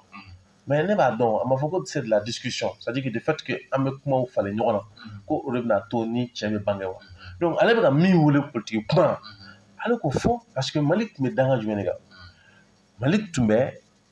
ko kolatigɛdaw de dɛsɛra k'u jɔ o jɔyɔrɔ la o tɛ yan ko dɛsɛli min kɛra k'u jɔ o jɔyɔrɔ la ko a nana firi quoi donc jamana kɔnɔdenw de ma wuli sisan k'u jɔ ka ninkura fiyɛ kolatigɛdaw la donc en ce moment jamana kɔnɔdenw ka wulikajɔ o kɛra wulikajɔ fasugu jumɛn ye sisan c'est pas une wulikajɔ de contestation wulikajɔ bɛ wele de nimayali c'est-à-dire que force de proposition de don ka ko la nimaya o sira de bɛ wele ko wuyangili c'est comme c'était une force révolutionnaire ne ɲininkali dɔ ye mun ye munna an ma se k'o sira de entretenu jamanaden kelen kelenna bɛɛ ɲininkali dɔ de kɛra chèque la an ko mɔgɔw b'o jaabi de la quoi n'ale chèque mɔgɔ bɛ san ka hakilina dɔ la dan ko baara ka k'o ye kɛnɛ jumɛn b'ale chèque bolo a ka se ka na n'o hakilina ye quoi kɛnɛ jumɛn b'a bolo oui mais ale kuma o de jaabi d'an ma hali sisan an bɛ se ka antenne d'a ma chèque ka don k'o f'an ɲɛna kɛnɛ jumɛn b'ale chèque bolo pour que minnu bɛ ka déplacer an bɛ se ka dɛmɛ jumɛn d'olu ma o kɛnɛ bɛ o hakilila bɛ lakuru kɛnɛ jumɛn kan minnu bɛ yen nɔ sisan ni jamana mago bɛ jeli la an bɛ kɛnɛ jumɛn labɛn ka taa jelidi kɛ ka o baara bɛ kɛ sira jumɛn fɛ sisan k'a fɔra de ko DIPA ɲɛmɔgɔ de y'a fɔ ko mɔgɔw ka wuli ka kibaruyaw labaara min bɛ se ka dankari jugu ka laseli jugu la kan o kɛnɛ bɛ sira jumɛn kan sisan fɔlɔ i b'a sɔrɔ sisan ni tɔn dɔ tun ye lamara kɛ Mali kɔnɔ yan diɲɛ bɛɛ tun b'a minɛ o ma komi e yɛrɛ fɔ ko diɲɛ bɛɛ bɛ se ka minɛ k'a fɔ ne jamana kɔnɔdenw ka kuma ye ko ni fanga y'a fɔ k'a bɛ fɔ ko fanga bɛ k'a ka fanga de makaran mais ko min bɛ ye ko nin ye jamana kɔnɔdenw ta ye o tɔn bɛ min bi Mali kɔnɔ yan ko chèque ka ɲininkali de jaabi o ɲininkaliw de jaabi quoi n'o espace tɛ yen est-ce que kɔlɔlɔ t'a la wa walima ni kɔlɔlɔ b'a la ni kɔlɔlɔ t'a la o fana ka fɔ quoi an tɛ nin dira pour que k'olu de nafa sɔrɔ i m'a ye vraiment ko dusu man di n na bon i m'a ye dɔn nin kɛnɛw de bɛ yen ko kɛnɛw de bɛ yen nɔ ninnu hakili jagabɔw kɛ kɛnɛ minnu kan ni bɛn bɛ kɛ ko dɔ la ka ko dɔ bila o donc ne o kɛnɛ ninnu kan foyi tɛ yen ni kuma tɛ dɛ marifa tɛ ta ye dɛ bese tɛ ta ye dɛ kuma de bɛ kɛ dɛ a gɛlɛya fara nɔgɔya kan nka a bɛ kɛ kuma de bɛ kɛ conseil des ministres e la ka mɛn ko mugu ci la kuma de bɛ kɛ ni min bɛ min sɔsɔ u bɛ ɲɔgɔn sɔsɔ sɔsɔli bɛ bila a bɛ bɛn fɛn dɔ c'est ça bon minnu filɛ kan kɔnɔ nin ye ka na sigi a la yanni u ka bɔ ka jugu kunbɛn walima kan bɛ sigi yɔrɔ min na a jɔtɔ kuma de bɛ kɛ wa dugu bɛ jɛ kuma de bɛ kɛ su bɛ ko kuma de bɛ kɛ i dacogo nin kuma de bɛ kɛ k'a bɛɛ f'i ye awɔ donc an tɛ nin filɛ se ka don dɔrɔn an ka 5 minutes d'ale ma ni yɛrɛ fɛn min mɔgɔ ka jɛ pour que ale ka se k'o espace ni ɲininkali ninnu fɔ an ɲɛna parce que ale bɛ ka min fɔ gɛrɛn na an t'o dɔn dɛ ko an bɛ kuma na mais an bɛ kuma na ɲininkali yɛrɛ kuma fanba bɛɛ kɛra ɲininkali ye k'an bɛ kuma na o kuma fasugu jumɛn mais o kuma fasugu jumɛn kuma min bɛɛ ye ɲininkali ye o ye kamana gan kumaw de ye kamana de ganna sisan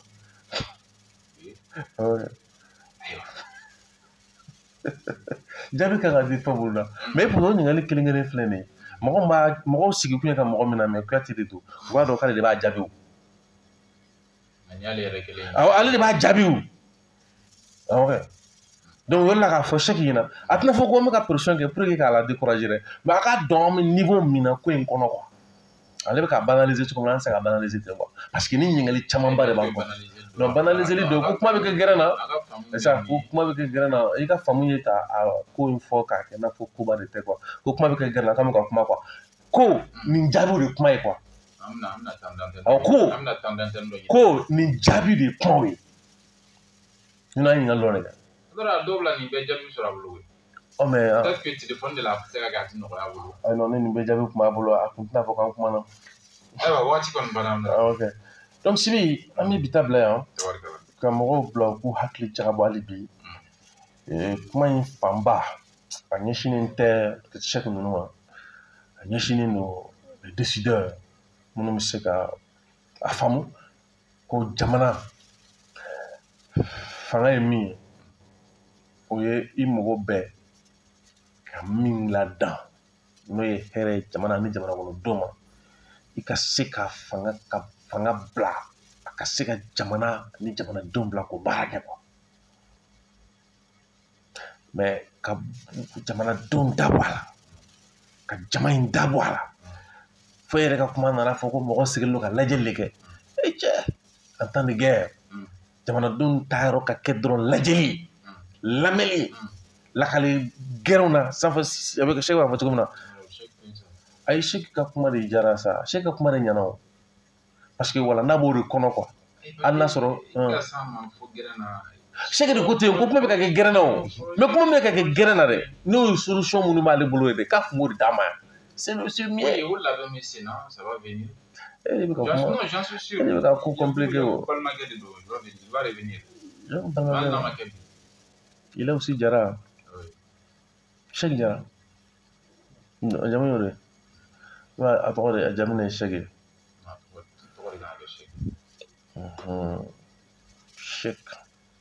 Sɛki arabu kaɲi dɛ. A tun tɛ kɛ ngolo Jara ye. Komi an y'a daminɛ n'o ye.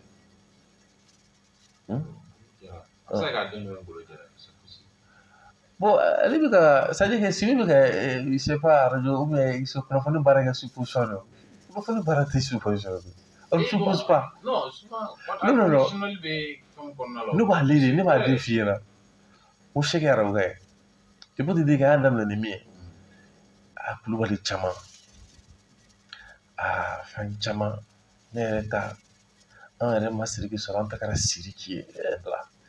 n'i ko k'i bɛ nin yɛlɛma sisan kuma bɛna caya tugun c'est bon oui mais a ma k'a si ye o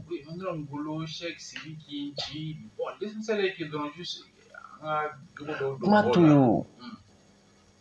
kuma tɛ ye min ye Sidiki de tɛ yen o ye jɔn ta ye sisan n'i taara arabu fɔ olu tɛ Sidiki dɔn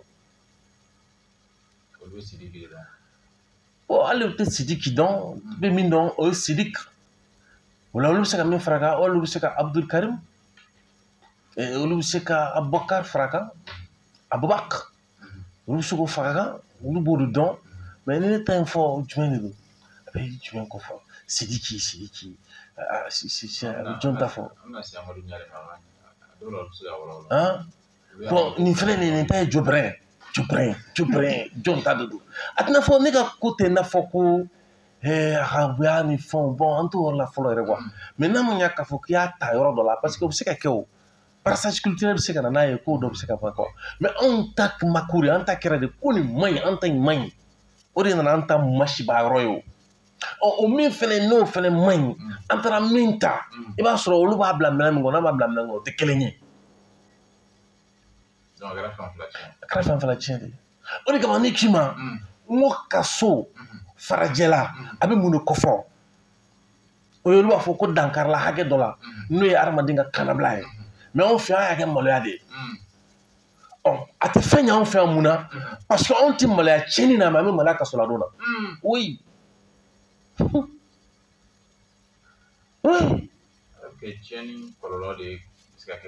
voilà donc maintenant olu minnu fɛ yen n y'a ye k'a fɔ olu bɛ se ka mɔgɔ dilan n'a ye parce que fɛn dɔ b'olu ka mɔgɔya kɔnɔ min bɛ se k'a to a b'i tɔɔrɔ mais anw fɛ yen a b'i tɔɔrɔ sira min fɛ kaso de b'i tɔɔrɔ mais o waleya t'i tɔɔrɔ o ye contradiction fondamentale de ye o kan ka furakɛ o bana de ye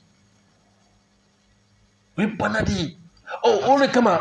i b'a sɔrɔ sisan maa fana bɛ don kaso la ten anw fɛ yan fu oui parce que a tɛ fɛn kofɔ quoi c'est à dire a tɛ fɛn kofɔ ko sariya bɛ min lafasa quoi c'est la prison point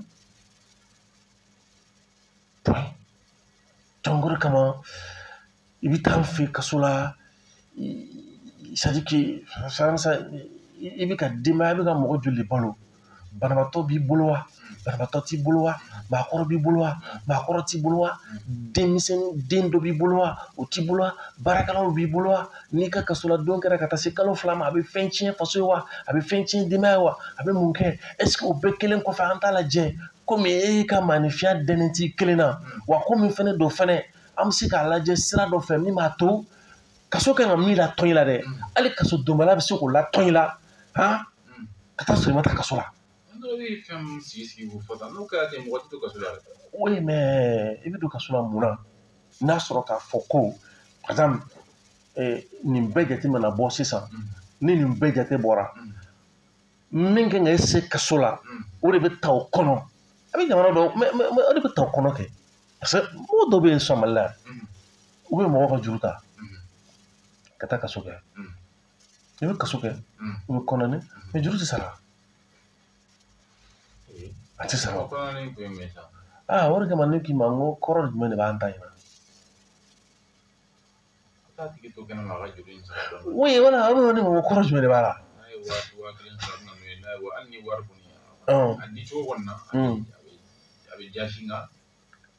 a jasili t'a la o a dɔw bɛ se k'a sara o mais problème ye min ye i b'a sɔrɔ a tigi bɛ mun jateminɛ 50 000 de don n bɛ se ka 5 sara caution na n bɛ bɔ Liberté Provisoire la kiiri tɛ ban kɛ la. n'a kuma cayara ka ca an bɛ miliyɔn damadɔ ɲini k'o di o bɔ a la. donc finalement mais pourtant an bɛ ka jamana minnu fɔ tan o jamana ninnu kɔnɔ mɔgɔ ka se kaso la ko juruko o kuma o man ca dɛ mɔgɔ ka se ɲɔgɔn ma kiiri la ko dugukolo ko o kuma o man ca dɛ. tu vois e bolo ko Seydou Umaru taara kaso la fɛn min na dɛ ko mɔgɔ ta kaso la Faransi la.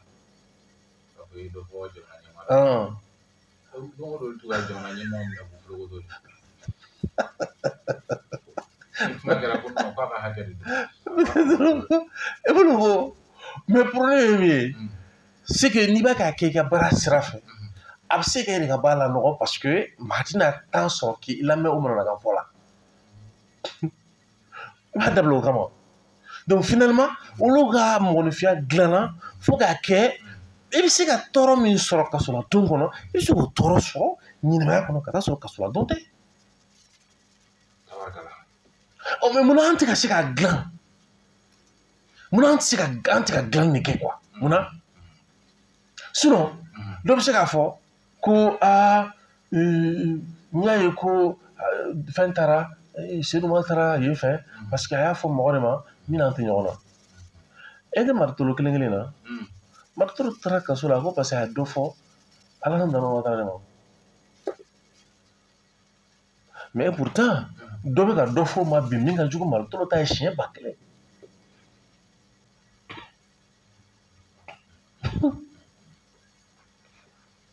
o de kama ni ko min bolo ni ma taa kaso la i ma taa kaso la dɛ sinon i bolo k'i ka fɔta ɲini i ka yan. maa caman taara o fɔta kelen ɲɔgɔn k'o gɔngɔn na. kana se ka caman dalen b'o gɔngɔn kɔnɔ i bɛ ka min fɔ dɛ caman b'o gɔngɔn na ye. an ka fɔtaw to yen o la. ayi i b'o fɔ an bɛ taa foro ɲini nɔgɔ fana tɛ sɔrɔ la sɛnɛkɛlaw fɛ. ala e b'a faamu foro i fɛ k'i tɛ taa don kuma de la ou bien i bɛna foro kɛ i bɛna kɛ sɛnɛ kɛ ji sanfɛ ou bien i bɛna kɛ fiɲɛ sanfɛ foro kuma de b'a la ko ni Sibi bɛ fɛ a ka da Sibi jɔra an ka bi taa bila mais est-ce que parce que quoi. même ka Yakubu animé ba de don dugukolo baara la yan. e ma jumɛn. Yakubu Amutu Jara. k'a animé cogo di. dugukolo baara kanu yɛrɛ de b'a la. mais dugukolo t'a bolo wa. a ko dɔ b'u bolo ko village la dɛ. village la bon dabaraka kelen-kelenninw bɛ dɔw bolo village la mais i b'a sɔrɔ hali mun b'olu bolo village la u bɛ ka yɔrɔnin dɔ de sɛnɛ yɔrɔnin dɔrɔn wala village kɔnɔ mɔgɔ si tɛ yen bi ko n bɛ se k'a fɔ k'an bɛ k'an ka foro yɔrɔ bɛɛ sɛnɛ an sago la o village tɛ Mali kɔnɔ yan ala ta kɔfɛ tɛ. gɛlɛya b'a bɛɛ la. a bɛɛ bi tɛ bi ni min t'a sɛnɛ baara de kan i bɛ taa ɲɔgɔn fɛ. an bɛ to ɲininkali fana la nin. c'est pourquoi olu par exemple c'est comme n'a fɔ bi an ka bi émission village minnu bɔra yɔrɔ minnu ta kɛra village dugutigiw de bɔra k'u ka laseli de kɛ o hali tun bɛ se k'a ta ka kuma ka da fɔra kuma da kan k'olu kumaw kɛ ne de ko n ka émission kɔnɔ bi quoi n'i b'a miiri k'a fɔ nafa tɛ nin si la bilen quoi munna parce que i b'a fɔ ko c'est à dire que hakili jagabɔ quoi o kɛnɛ de tigɛra quoi c'est-à-dire au sira tigɛra quoi parce que o sira de fɛ hakili tun bɛ jagabɔ ɲɛmɔgɔ yɛrɛ ka ɲɛmɔgɔ ta ka bɔ a la dɛ dugudenw yɛrɛ k'a ɲini aw fɛ a ka se ka jɔda dɔ fa ninnu ka gɛlɛya la quoi mais o sira jumɛn bɛ fana k'a fɔ ten dɔrɔn o bɛ mun dilan kuma y'o de ye k'a fɔ ko bi hakili jagabɔ ni gɛlɛya minnu bɛ yen k'a ta k'a yanga ka se ka solution sɔrɔ a la ne ma fili ne donna kunnafoni la o sira de kan n ma don kunnafoni la ko parce que ko k'a fɔ dɔrɔn nafa jumɛn b'o la mais ninnu filɛ village la kulo ninnu na dɛ n'a bɔra k'a fɔ dɔrɔn bi an bɛ se ka mun solution k'u ye kɛnɛ jumɛn bɛ yen k'i bɛ se k'a fɔ k'i bɛ solution sɔrɔ u ka nin gɛlɛya la mais pourtant an dun ye kɛnɛw sigi nin n'a ɲɔgɔnna si caman ka solution sɔrɔ a la c'est pourquoi Bazou bɔra k'a fɔ n'i y'a ye bi u bɔ ka kuma fɔ dugutigiw yɛrɛ c'est parce que minnu tun b'a kuma fɔ kuma duman de t'u bolo bilen ni mago b'o de la quoi c'est à dire que ni mago bɛ olu réflexion fasugu de la c'est à dire que olu jaabiw ni o de b'a to i b'a dɔn n'a bɛ ka taa n'a bɛ ka segin kɔfɛ quoi mais n'o dɔnnen tɛ ko fɔ an b'a bɛɛ dɔn n bɛ kurun kelen kɔnɔ o kuma dabirilen ye dɛ a fɔ segi ka segi ɲɛna ko kuma dabirilen don an ka bi taa sunjata sɛ kan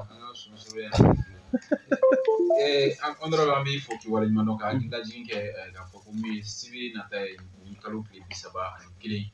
an baarakɛ ɲɔgɔn ni an jɛɲɔgɔn avocat Kanute Jinɛ Papo ni ala ye ale minɛ ka ban ka filɛli ɲɛ la a ka tile 40 sarakabɔ bɛna kɛ cɛkɔrɔba ka denbaya la Fɔnbabugu la an b'a ɲini maaw fɛ ko u ŋaniya yira kɛ honorable Seku Kuyate ko delili tɛ dɛ Yaku o ŋaniya yira don a bɛ kɛ nɛgɛjuru sira min na 79 08 36 34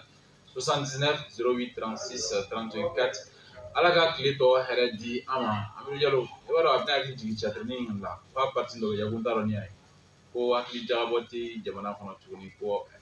hakilina falen fana tɛ jamana kɔnɔ ko kunnafoni di de bɛ yen nɔ honorable Seku ka bi ta kɛra ɲininkali ye ala ka tile yɛrɛ di